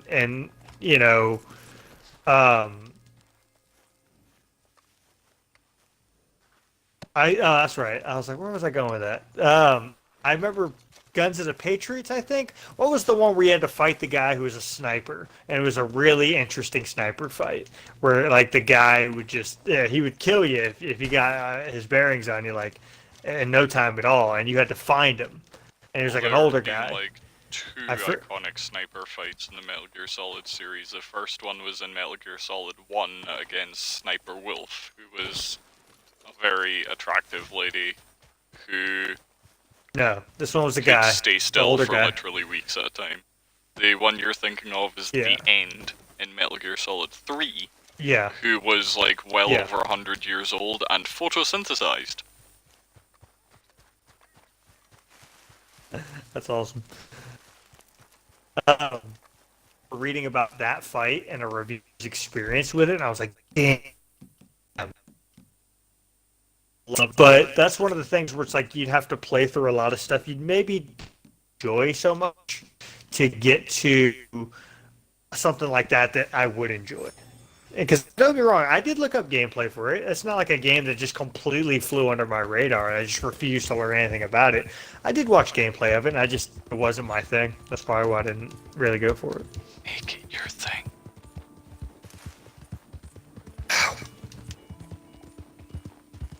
You owe that to yourself. Saint Dennis. That's not the name.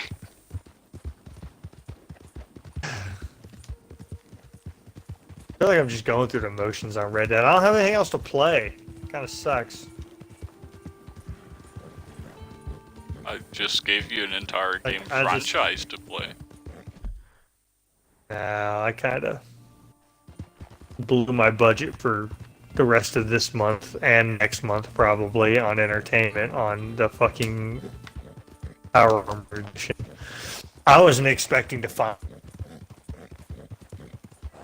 When I saw it, I just jumped on it and pre-ordered it. And had to move some money for it, and then just put it back when I get paid again. But, you know, I'm surprised any more came out at all. I'm thinking the only reason why, and I saw evidence of a guy on Reddit, he's available anyway, and it's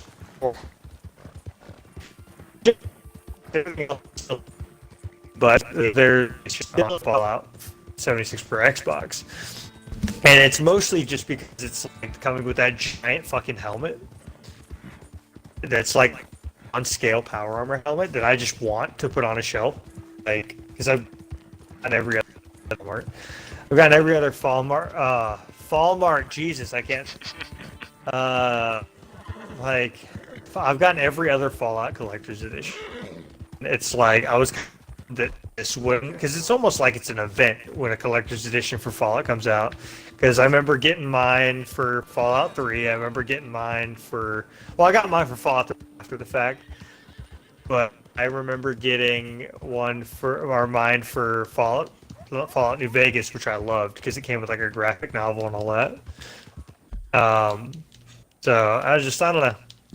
I think this one has, it's like they spent their whole budget on the helmet. You can kind of tell with what else you get, which is not really too much. But, I have a question. You know. What? Do they sell that new Falmart game at the wall out? Shut up. And yes. Oh God. That was a weird fucking... Jesus Christ.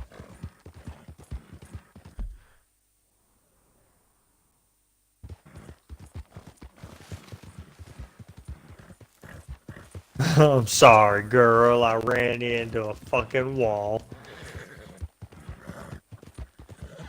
There. You'll be okay. Ooh. Who's a good horse?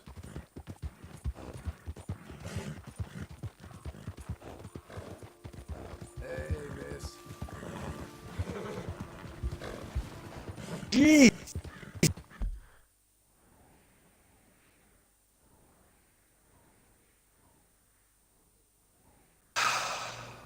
I guess it was too late by that point. Fuck.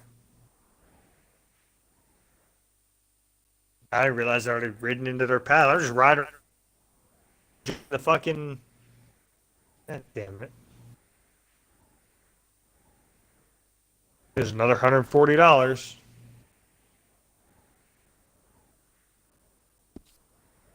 Oh, hey. What's your money sitting at now? $171. Are you serious? Yep. I thought you was tough, man. Particular reason for that? Easy now. Just went away. Okay. Come on, girl. You're okay. That's better, girl.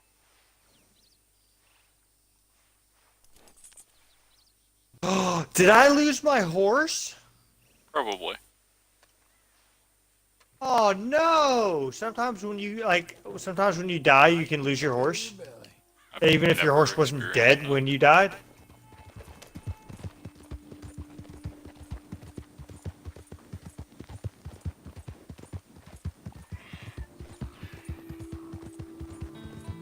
Dude, I'm fucking pissed right now. Definitely not just like missing the icon in your map or something.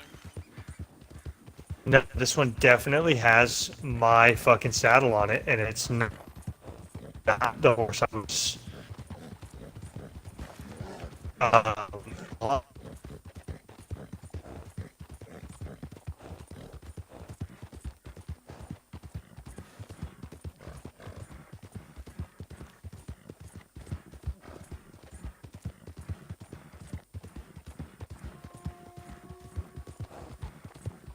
I have 3 horses back at that at that thing. I'm about to go check.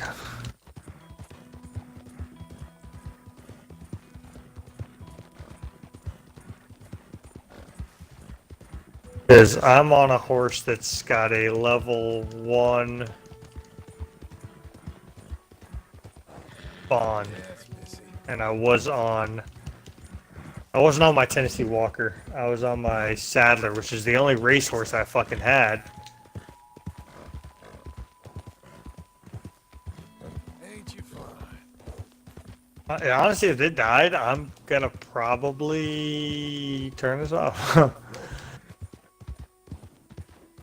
All right there. At least it wasn't an Arabian.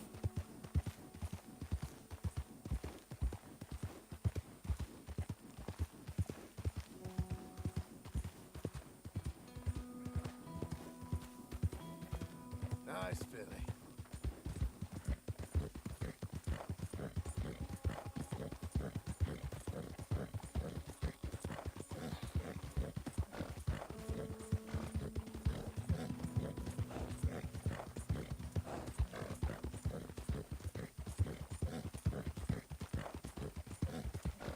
Oh my god.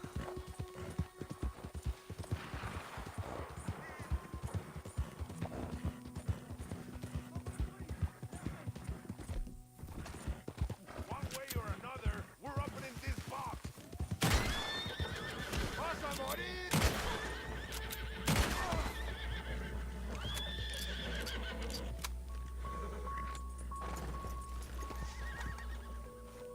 Still got your wits? Totally lost that. Mister, I can't even. You have saved my life. I can't thank you enough. Whatever's in that box is yours. I'll explain the loss. As far as I'm concerned, Let me see something. Oh, not that.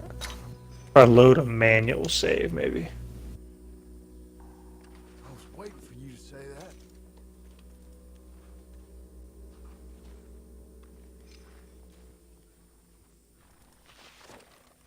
Like, I might lose that one thing getting that pirate rum, but I don't want that pirate rum. I want my fucking horse I just had.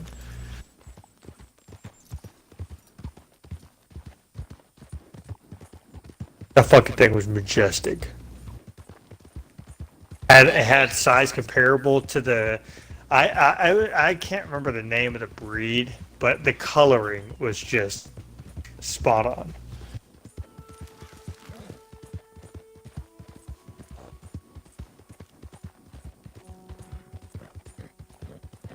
It's one of those horses I would keep even if I found a better horse just because I like the coloring of it.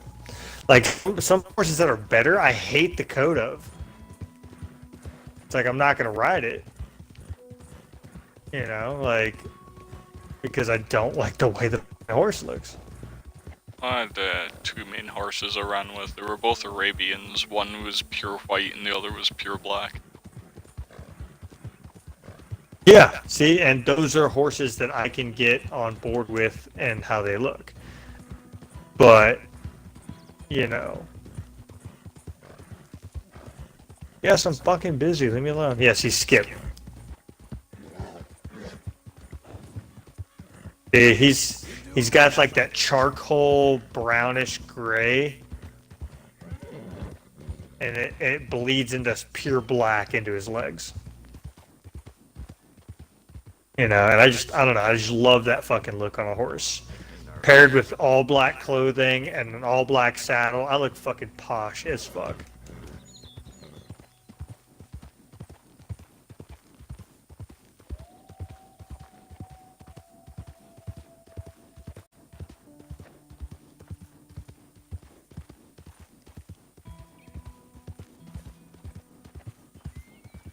Okay, well, at least I didn't lose this fucking horse.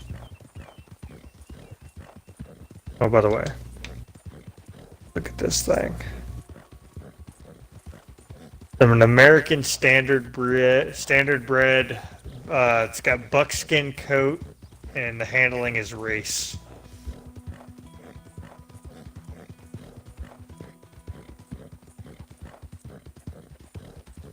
You know what? That's not as good as an Arabian.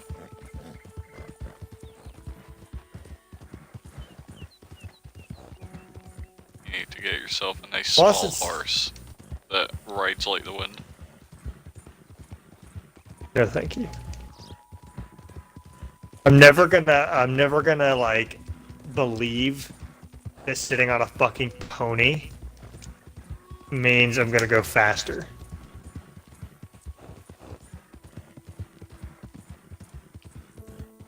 Why would you believe a giant heavy thing would go faster though? It just seems like it's like comparing it's fucking kinda like the Brock same. Lesnar to like The Miz. Like, who's gonna be faster there? Not the big guy. It depends. Like, yeah, the bigger you are muscle-wise, like, you can still be fast. Like, you ever see those fucking running backs in football? Look, the acceleration and speed on those guys are incredible. It's because if you ever look at their fucking legs, they have massive thigh muscles, massive calf muscles that give you that burst of acceleration.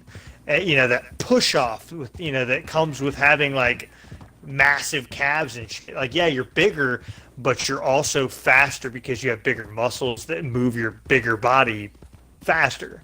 Like as your body increases, your muscles have to increase, like, by extension to help keep, like, say you're like rail thin, like with a runner's body, right? And you're pretty quick. And say you start putting on weight. If you don't increase your muscle, you're going to slow down. But if you increase your muscle along with your mass, you're going to maintain the same speed, which is why you see people who are buff as fuck still able to run a fucking 90-yard dash. Is Usain Bolt buff as fuck? Because, I mean, if we're talking about people that are fast, he's pretty lean. And he's the fastest man alive. Yeah, I'm not saying that fast people aren't lean. I'm just saying you can get that same speed in somebody who's also, you know, built as well. And to be fair, that dude's I've ever seen an Olympic sprinter who was, like, buff. Well, at least not a good one. Honestly, most of the ones I see are taller and lanky. So they might be buff, they might have high muscle mass, and I'm not saying you have to be bulky and huge to fucking have that explosive like stuff, but like you can be lean and still have a lot of muscle mass. It just depends on your body and how that's proportioned. Like somebody that's like 6'5" and all fucking appendage, like, our legs and arms, you know what I mean? Like, and you see people like that. And they're strong as fuck because while they don't look like it, their muscles are proportioned differently from somebody who's short. Like you might have the same muscle mass between the two guys, but because one guy, his muscle shows out more than somebody who has like twice an arm length because they're lankier. You know, it's still the same concept. You still have to have. You know, like you don't just get faster without building muscle. You have to have more muscle to move faster.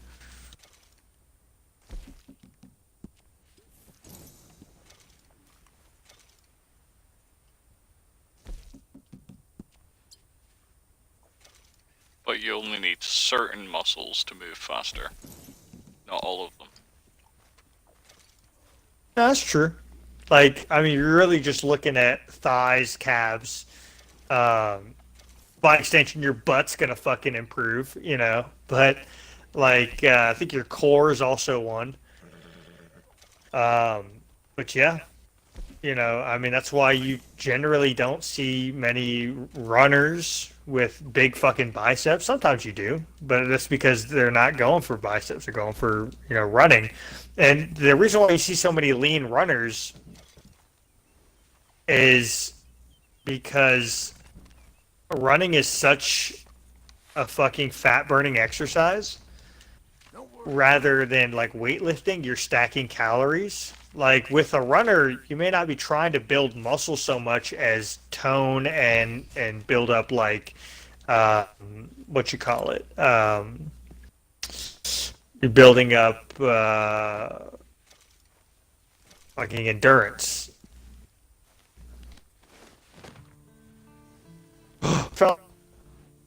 That was a sprinter, you're not. Sprinters don't need endurance at all.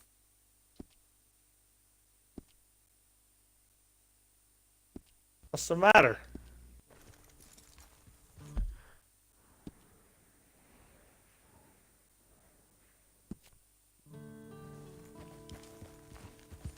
Oh, Susanna, won't you cry for me? I've come from Alabama with a banjo on my knee. Susanna! Hey!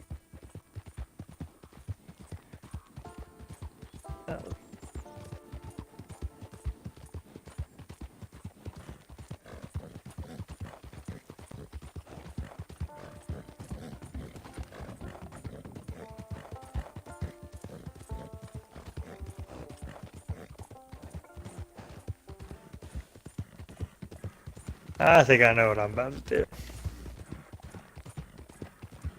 Is it stuff? I'm about to just go get a really high bounty and then jump off the game. Wait, why is the bounty necessary?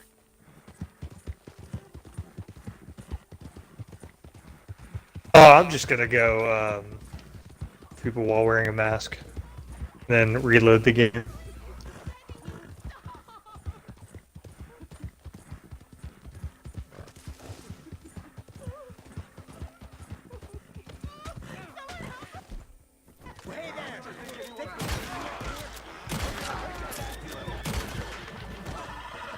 I think I'm gonna do it in first person too.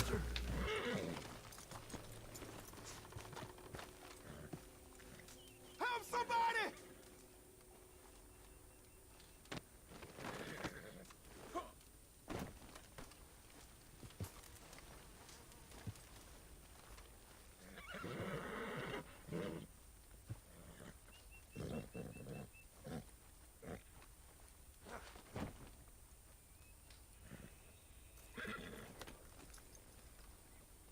Wow, no need to thank me or anything, I guess.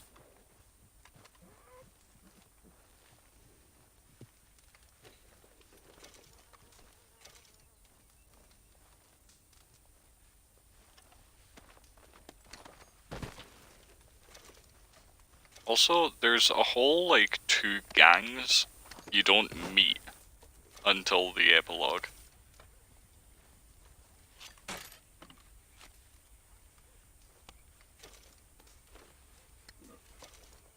Which is fucking weird.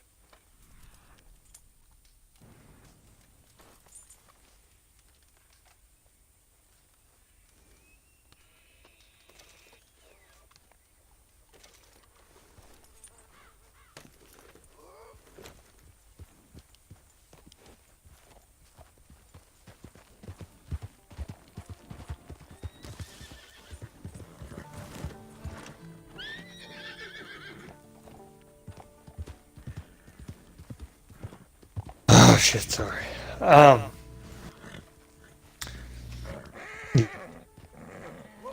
I think I was just going through. I was getting bored and I was about to ship a town. I was like, I don't want to ruin my game. I just. Hold on a fucking second. So there were a couple of... There was a man and a woman being attacked, right? And I went and I shot the 3 guys attacking them. But not before one of them slit the woman's throat. So the guy gets up, screams, "Help somebody," picks up the woman's corpse, puts it in a horse, climbs on, rides away, right? I was like, oh, okay then. Then I ride over the hill, I see the horse, with the woman's body still on it, alone. He rode like 20 feet away, hopped off, and just left. Just like, it's far enough, I guess.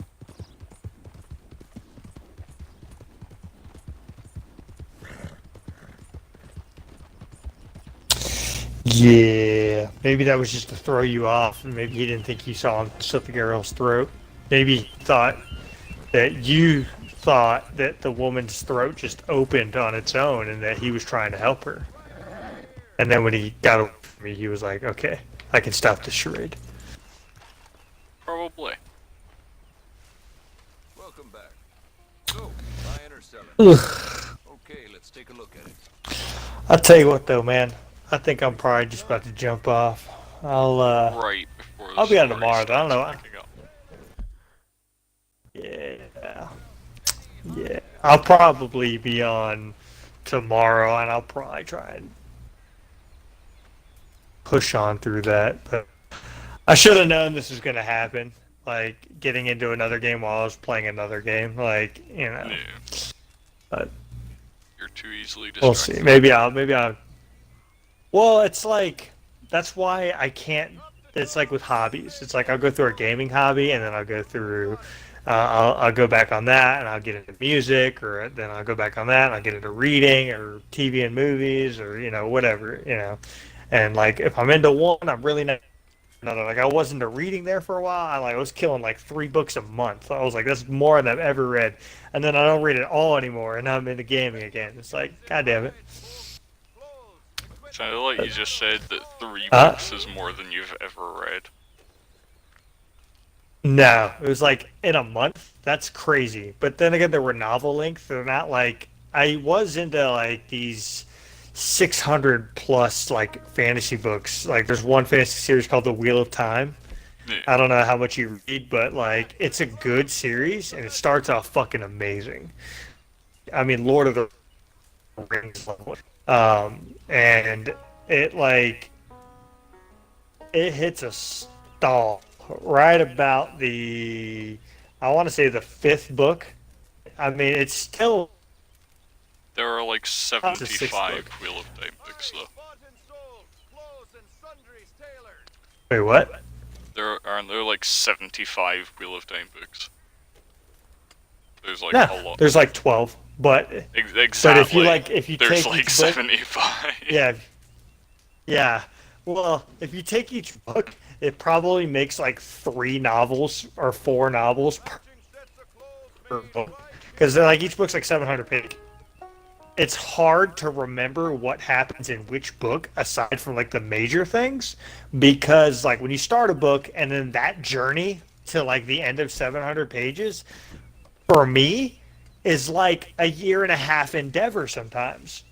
Like I might start that shit in January and finish it in February of next year. You know what I mean? Like it's a journey, Like so when I'm trying to remember shit that happened 2 books ago, you're talking like 4 years. You know what I mean? So it's like what happened in this? Where did he meet this person in this one? Like I mean I've looked up I've read the goddamn book and I look up like facts on it. Unfortunately for me, like I still have most of the books and most of the ones after the one I was currently reading, but it's like I've forgotten so much about it. Like, and it comes back a little bit as I try and pick up the 6th book again, but it's like I know it's gonna hit us somewhere in like book 7 or 8, and it grinds the series to a halt. And that goes on for like 3 books. And then when it hits like book 10, it starts picking up with a vengeance and just fucking powers all the way through book 12. Like 10 through 12 are amazing out here. And it sucks because like I don't want to spoil anything, but I also want to know what fucking happens.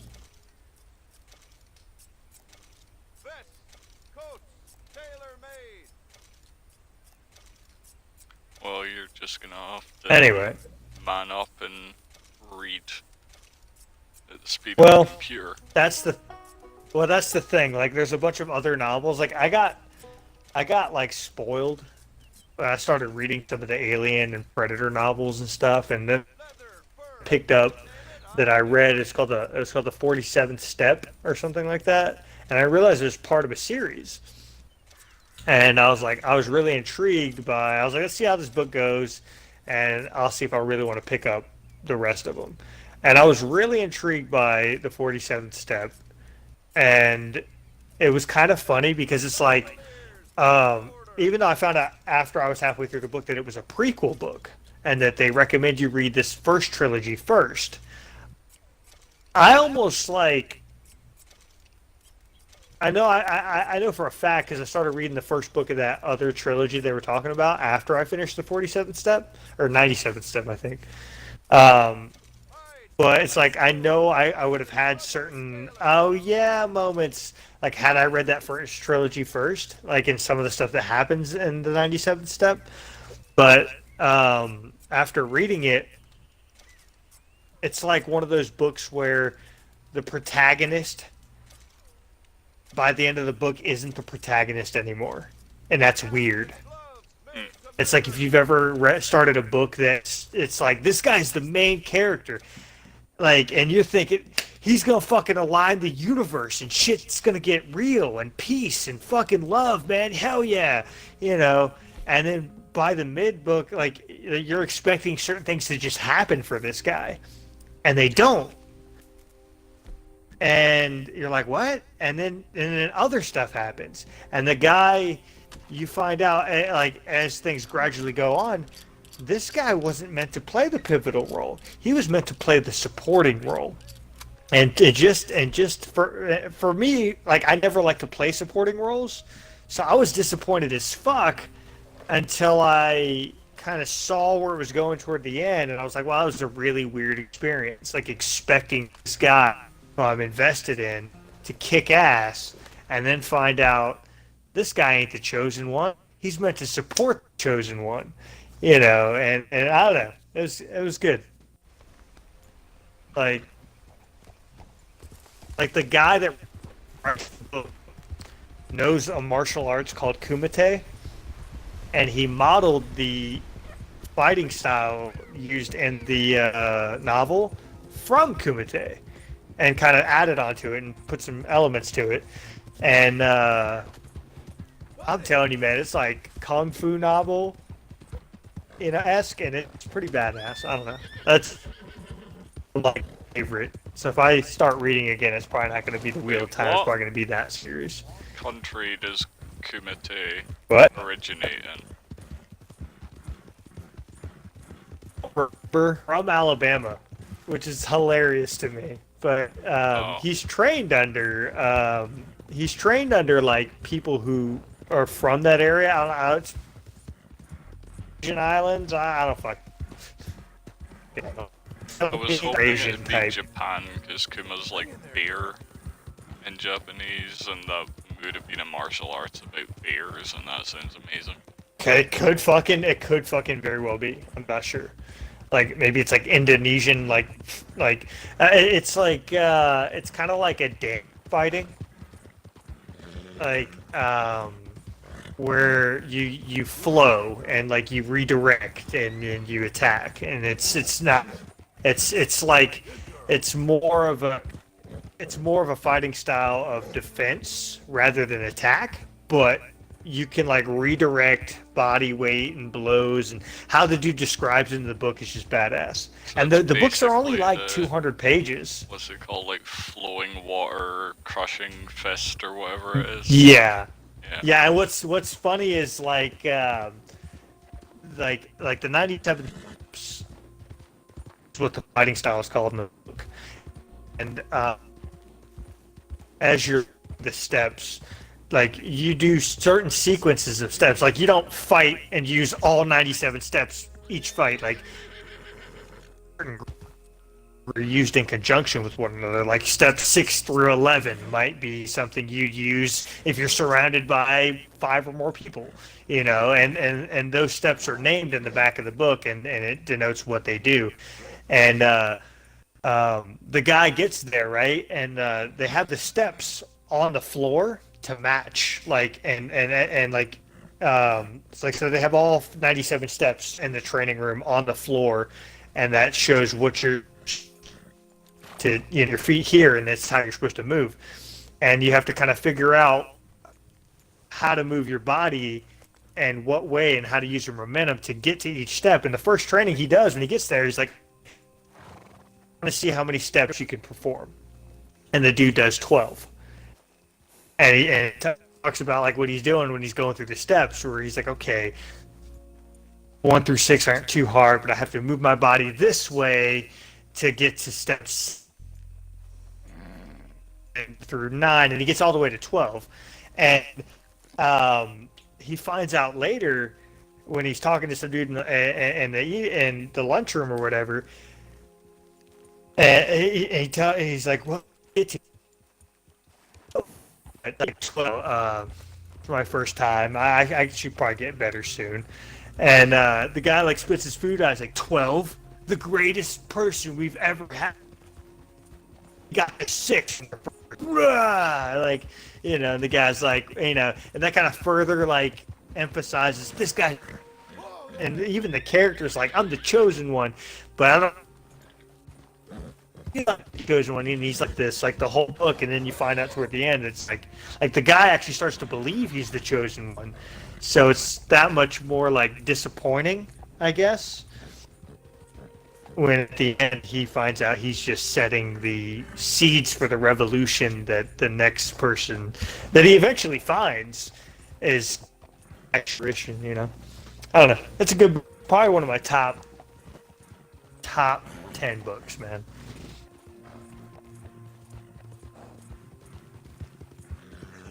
Totally real. It's like one of those like 200-page books you could finish. If you play Metal Gear.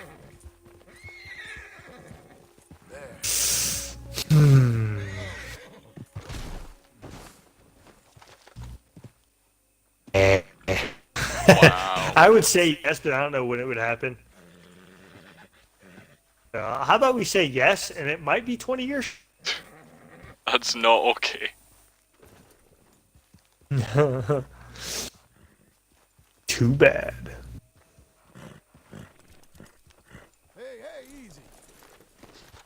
Anyway, I'm gonna jump off. I'm gonna go get some grub and then relax for the rest of the night. But I'll jump on tomorrow. That's my turn. Well done.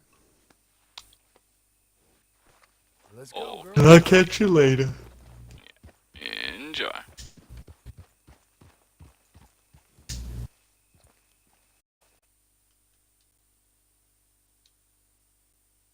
Speaking of heading off, I think after this mission, I'll probably wrap up the stream.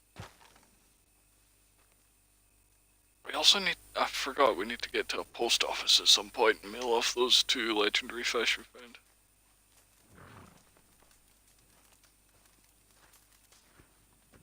Working hard? It's the lumbago.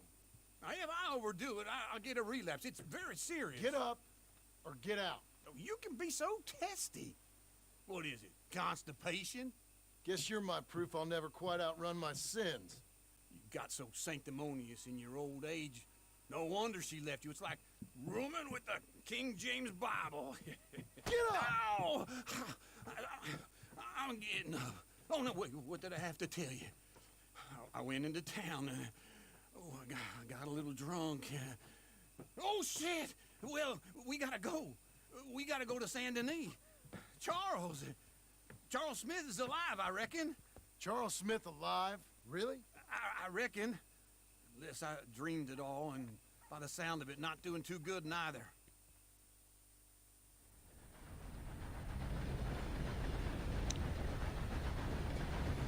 Charles better not be not doing so good. Charles is great.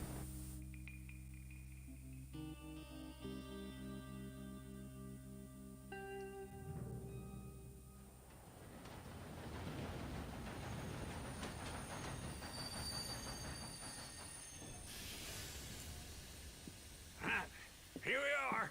Come on, let's get off. All right. Back in Saint Denis.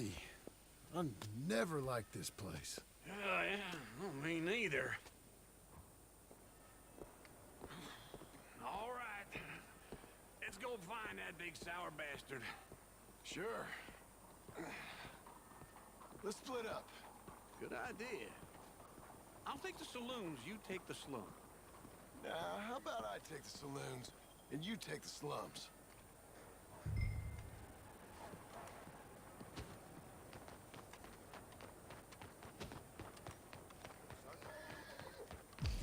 How do things go? Oh yeah, stamina.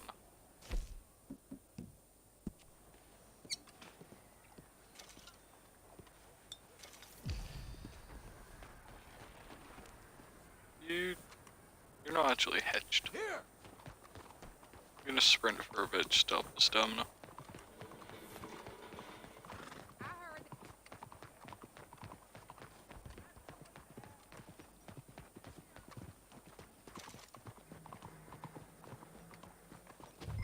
Oh fuck, post office back there. I should have sent off the fish.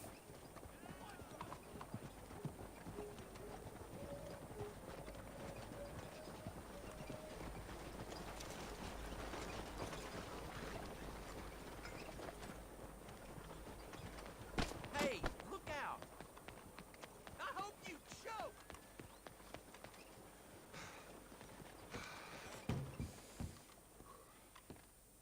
Bonjour.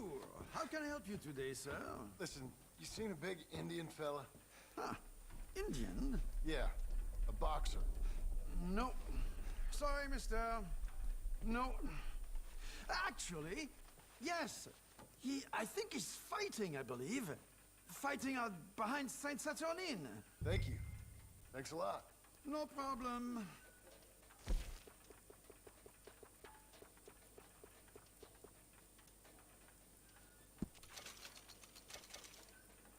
Nice, 10% less melee damage received. I would Not head a huge along that way. difference, but Saint Saturnin. there. I need the vintage Civil War handcuffs now, and I can finally get the alligator tooth one. I don't know where I got the gold jointed bracelet, but Enjoy the fight. apparently it's just something I have now.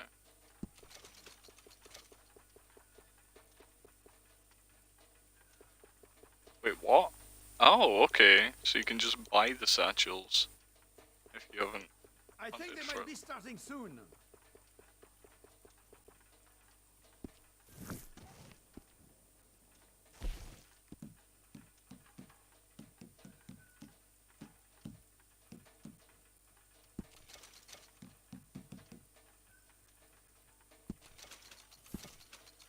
Do not sell that.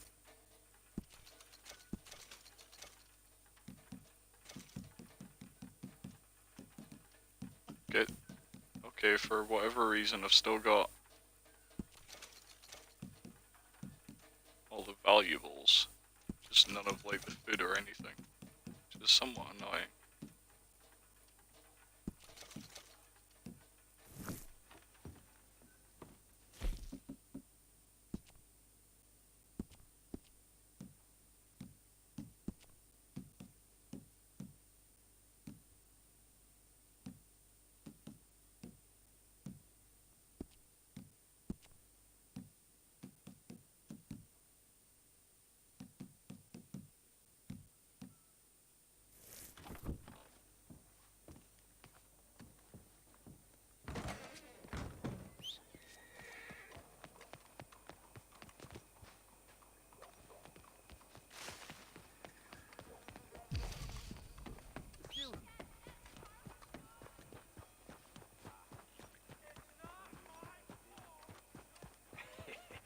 What took you so long? Oh, good Lord. I was just beginning to enjoy some peace and quiet. That's That's that first barman I met. He told me Charles was here. Folks, they love Not a one of life's surprise. great mysteries, turns out. Massacre. And you are a killer. We both know what you gotta do. I'm leaving now. He don't know the half of it. John? You're... I'm alive. So are you. So's he. That's Uncle? What are you doing? I don't know. I'm alive. Uncle thought maybe he was in some sort of trouble. Kind of. Just... I don't know. I'm throwing fights for a few dollars. Throwing fights? Sure. And you like that? Of course not. So... So... Let me go place a bet. Come on. Man, I thought you were dead. Sure. Abigail's still alive too, only she left me. Excuse me. I'd like to place a bet. On who? On myself, to win. Lone Wolf. How much? All of this. Okay. Funny thing, I pegged you for the favorite, but the odds just got real good. What about you, sir? A little wager on the wolf here? Real redskin brave. Ladies Sure, and I'm a fan gentlemen, of the wolf. round, Give me a bet on him. Have I got a treat for you? An epic battle between the descendant of ancient warriors and a not-so-noble savage. On my left, a ferocious battler from the valleys, Simon of Wales. And on my right, an Indian Hercules.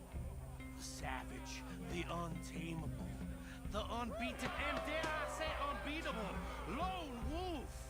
You know how this works. No weapons, no forfeiting, no crying like a beaten child. Everything else goes. You win by knockout, you win by retirement, or you win by death. Let's have a good fight, boys. Let's keep it clean, but not so clean. Go Charles. Pretend he's Micah. Lone Wolf. Hit him, Lone Wolf. Come on, Simon! Try and stay on your feet, you hear? Knock him out. Don't black out just yet. Hit him, Charles. Hit him, Lone Wolf. Knock him out. Hell yeah.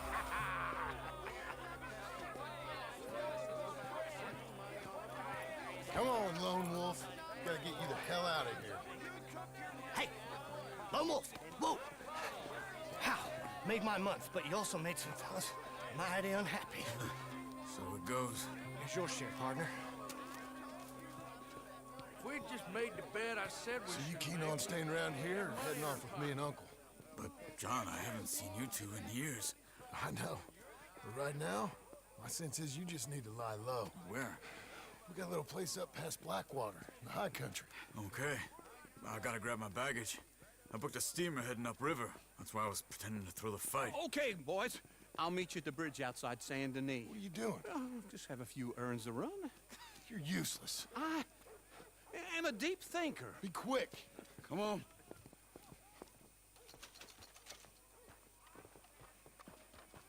This way. My bag's on the dockside. So, what happened? You mean back then? Arthur helped me get out. Gave me a chance to live, I guess. You know that Arthur... Sure. Word got to me up north, so I went back and buried him in Miss Grimshaw. I had to run. If any of us had been found, we'd have...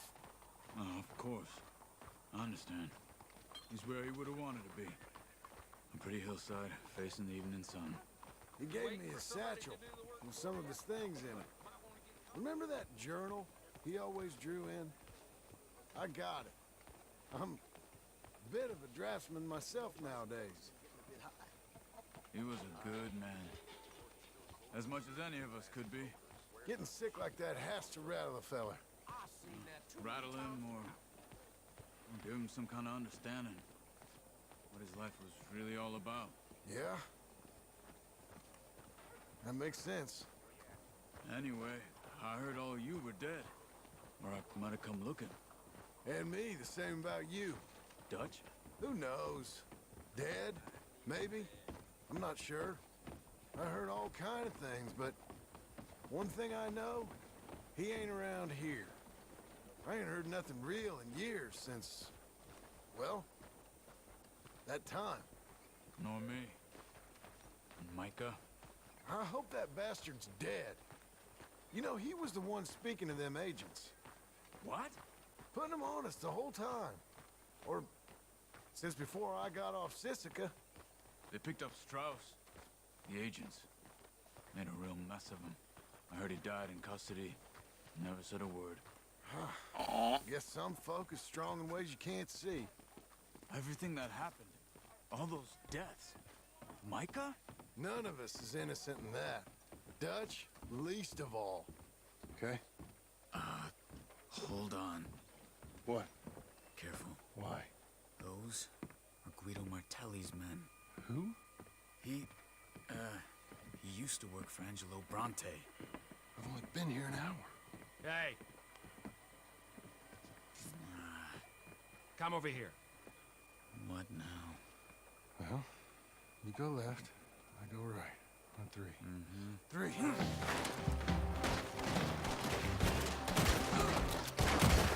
You couldn't have thrown that fight! Let's go. There's a wagon up there. I'll get my bag. Okay.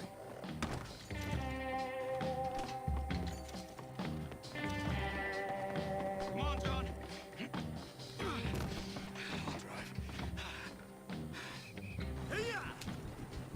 Okay. Where was Uncle gonna meet us? Over the bridge going out of town. West. Hold on.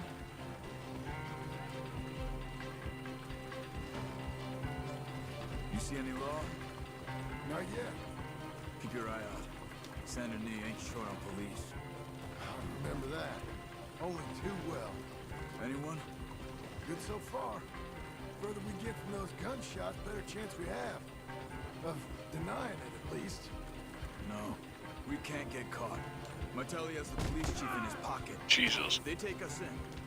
We won't get out of the interview room. I don't want to get in a shootout over this. That's not the man I try to be anymore. No, I don't want that either. You see anything? I think we're clear. If I ever want to go back, remind me that I hate Saint Denis. Guido Martelli will happily remind you of that. Give me some simple folk and wide open spaces. Speaking of simple, John! Charles! You boys been off getting up to no good? kind of. Been getting shot at. Well, they weren't very good shots. Come on, let's head for home.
Damn, I missed all my money. And what, like 7.5 grand? Lose another penny. Alright, well I think that's gonna do it for me today. Just thinking, like, definitely as Arthur I should have bought a shit ton of the cigarette card, premium cigarettes, and to try to fill those out and just spend all the money I could. But I had no idea what was going to happen. Didn't realize it was all going to go away. But I know we definitely had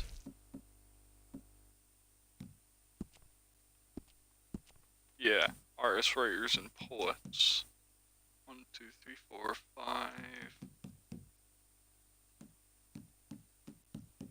7, 8, 9, 10, 11, 12. So we're only missing number 6 from artists, writers, and poets. I did have a list somewhere.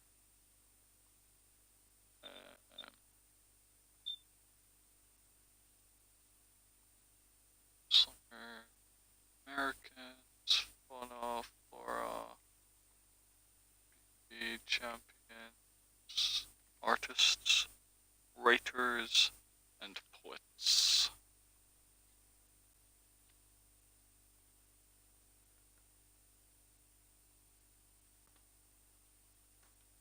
So we've got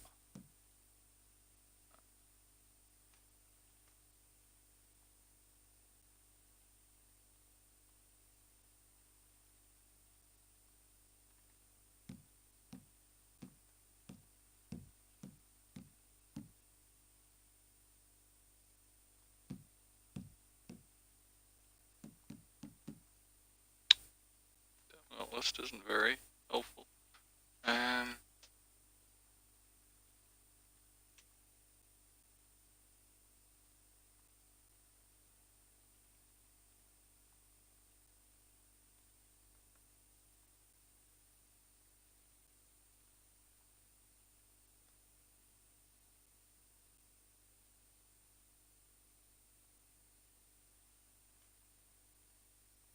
No?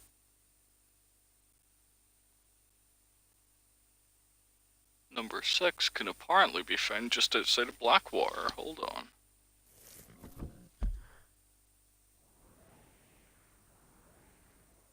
One of these buildings, it looks like. So let's head over there, see if we can find it. And then we can save and leave. All right, girl.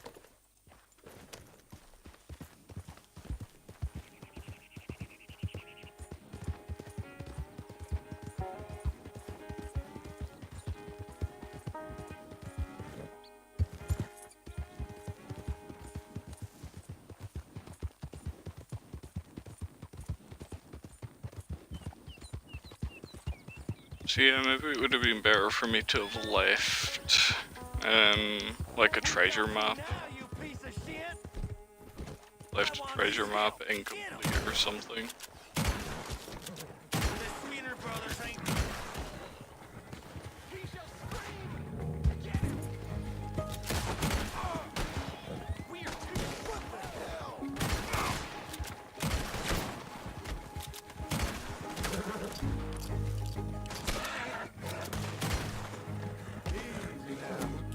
Maybe I should have left the treasure map incomplete.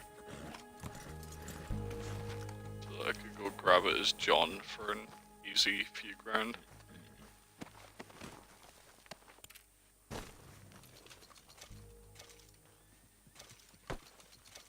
But again, I had no idea any of that would happen beforehand. This is a completely blind playthrough. And anything I do look up externally.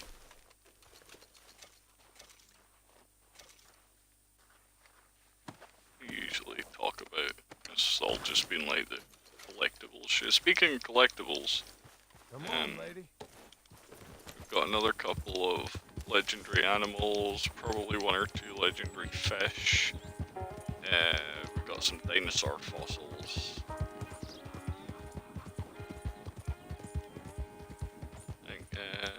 The start of tomorrow's session, we'll probably go hunt those down.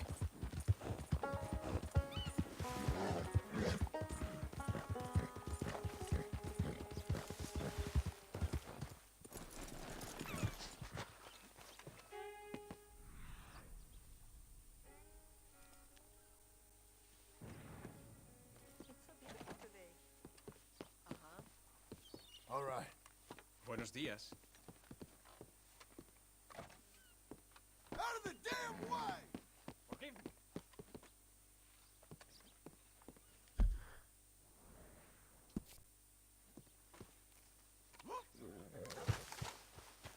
Apparently. You're a good dog.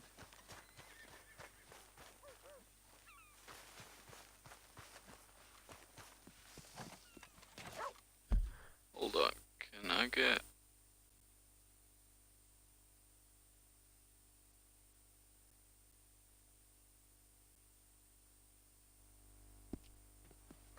A minute.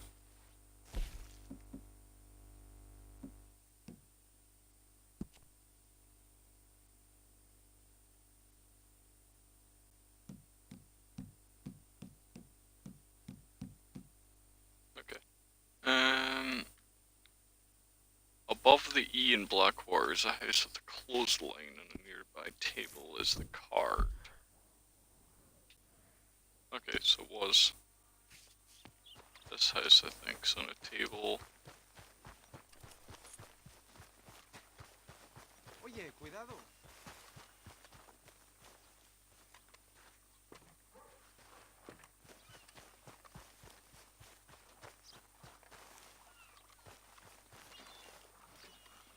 Buenos días.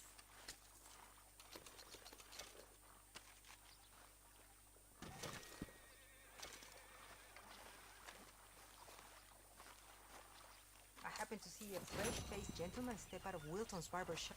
Hell yeah. Finally complete a set. Hey.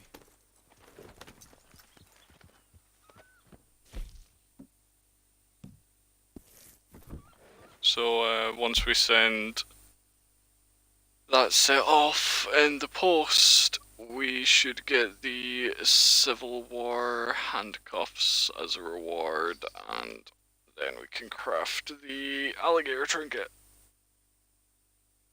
And after that, the rest of the trinkets should just be from the last couple legendary animals down in this area, and that's all that's needed for their respective trinkets.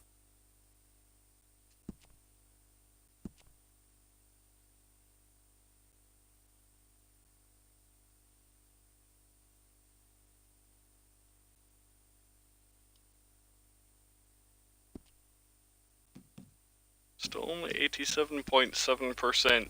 Like, we've still got like 13% or 12, really, percent of the story left.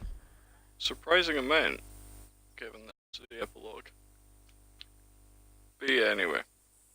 I'll be back tomorrow at 12 PM GMT. We'll be starting off with rounding up the last of the collectibles down in this area. After that, we'll be, well, hopefully, finishing up the story. So I was thinking that this session might have been the last, obviously.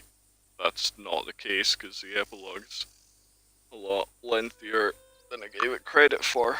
It's also been interesting seeing Armadillo and Thieves Landing and all that stuff again, but sooner.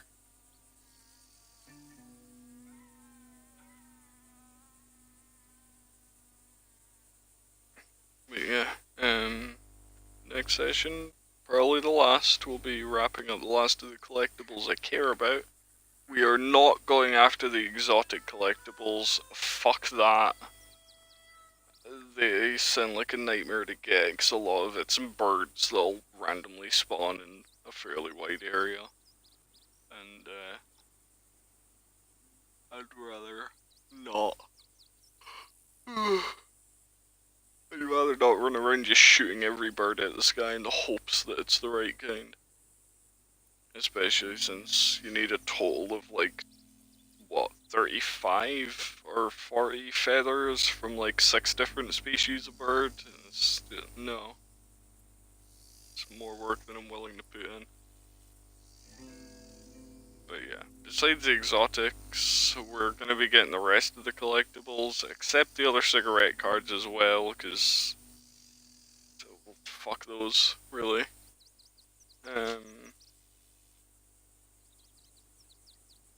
Actually, I'm sure.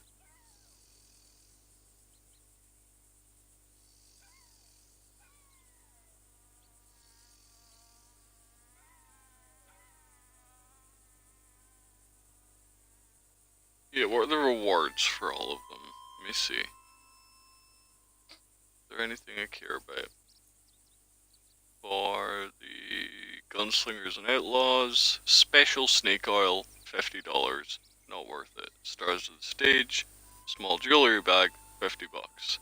Prominent Americans, 3 Eagle Feathers, $50. Fauna of North America, Rabbit Pelt, $50. Flora, Miracle Tonic, $50. Gems of Beauty, Platinum Chain Necklace, $100. World Champion, Valerian Root, $50. Vistas Scenery in Cities, Gold Nugget, $100. Artists, Painters, Writers, and Poets, Ginseng Elixir, $100. Amazing Inventions, Volatile Dynamite, 100. Marvel of Travel, Age Pyrum, 50. Reads of Horses, Special Horse Medicine, 50. And for getting all of the sets, 200. And the first set that I give in, I get the Vintage Civil War handcuffs. That's all I care about. The money's not much, honestly. Not worth the effort at all.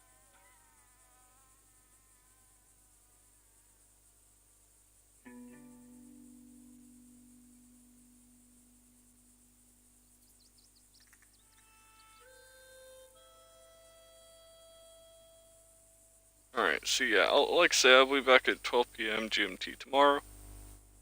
For now, thank you very much for watching. Hope you enjoyed your stay here, and I'll catch you next time.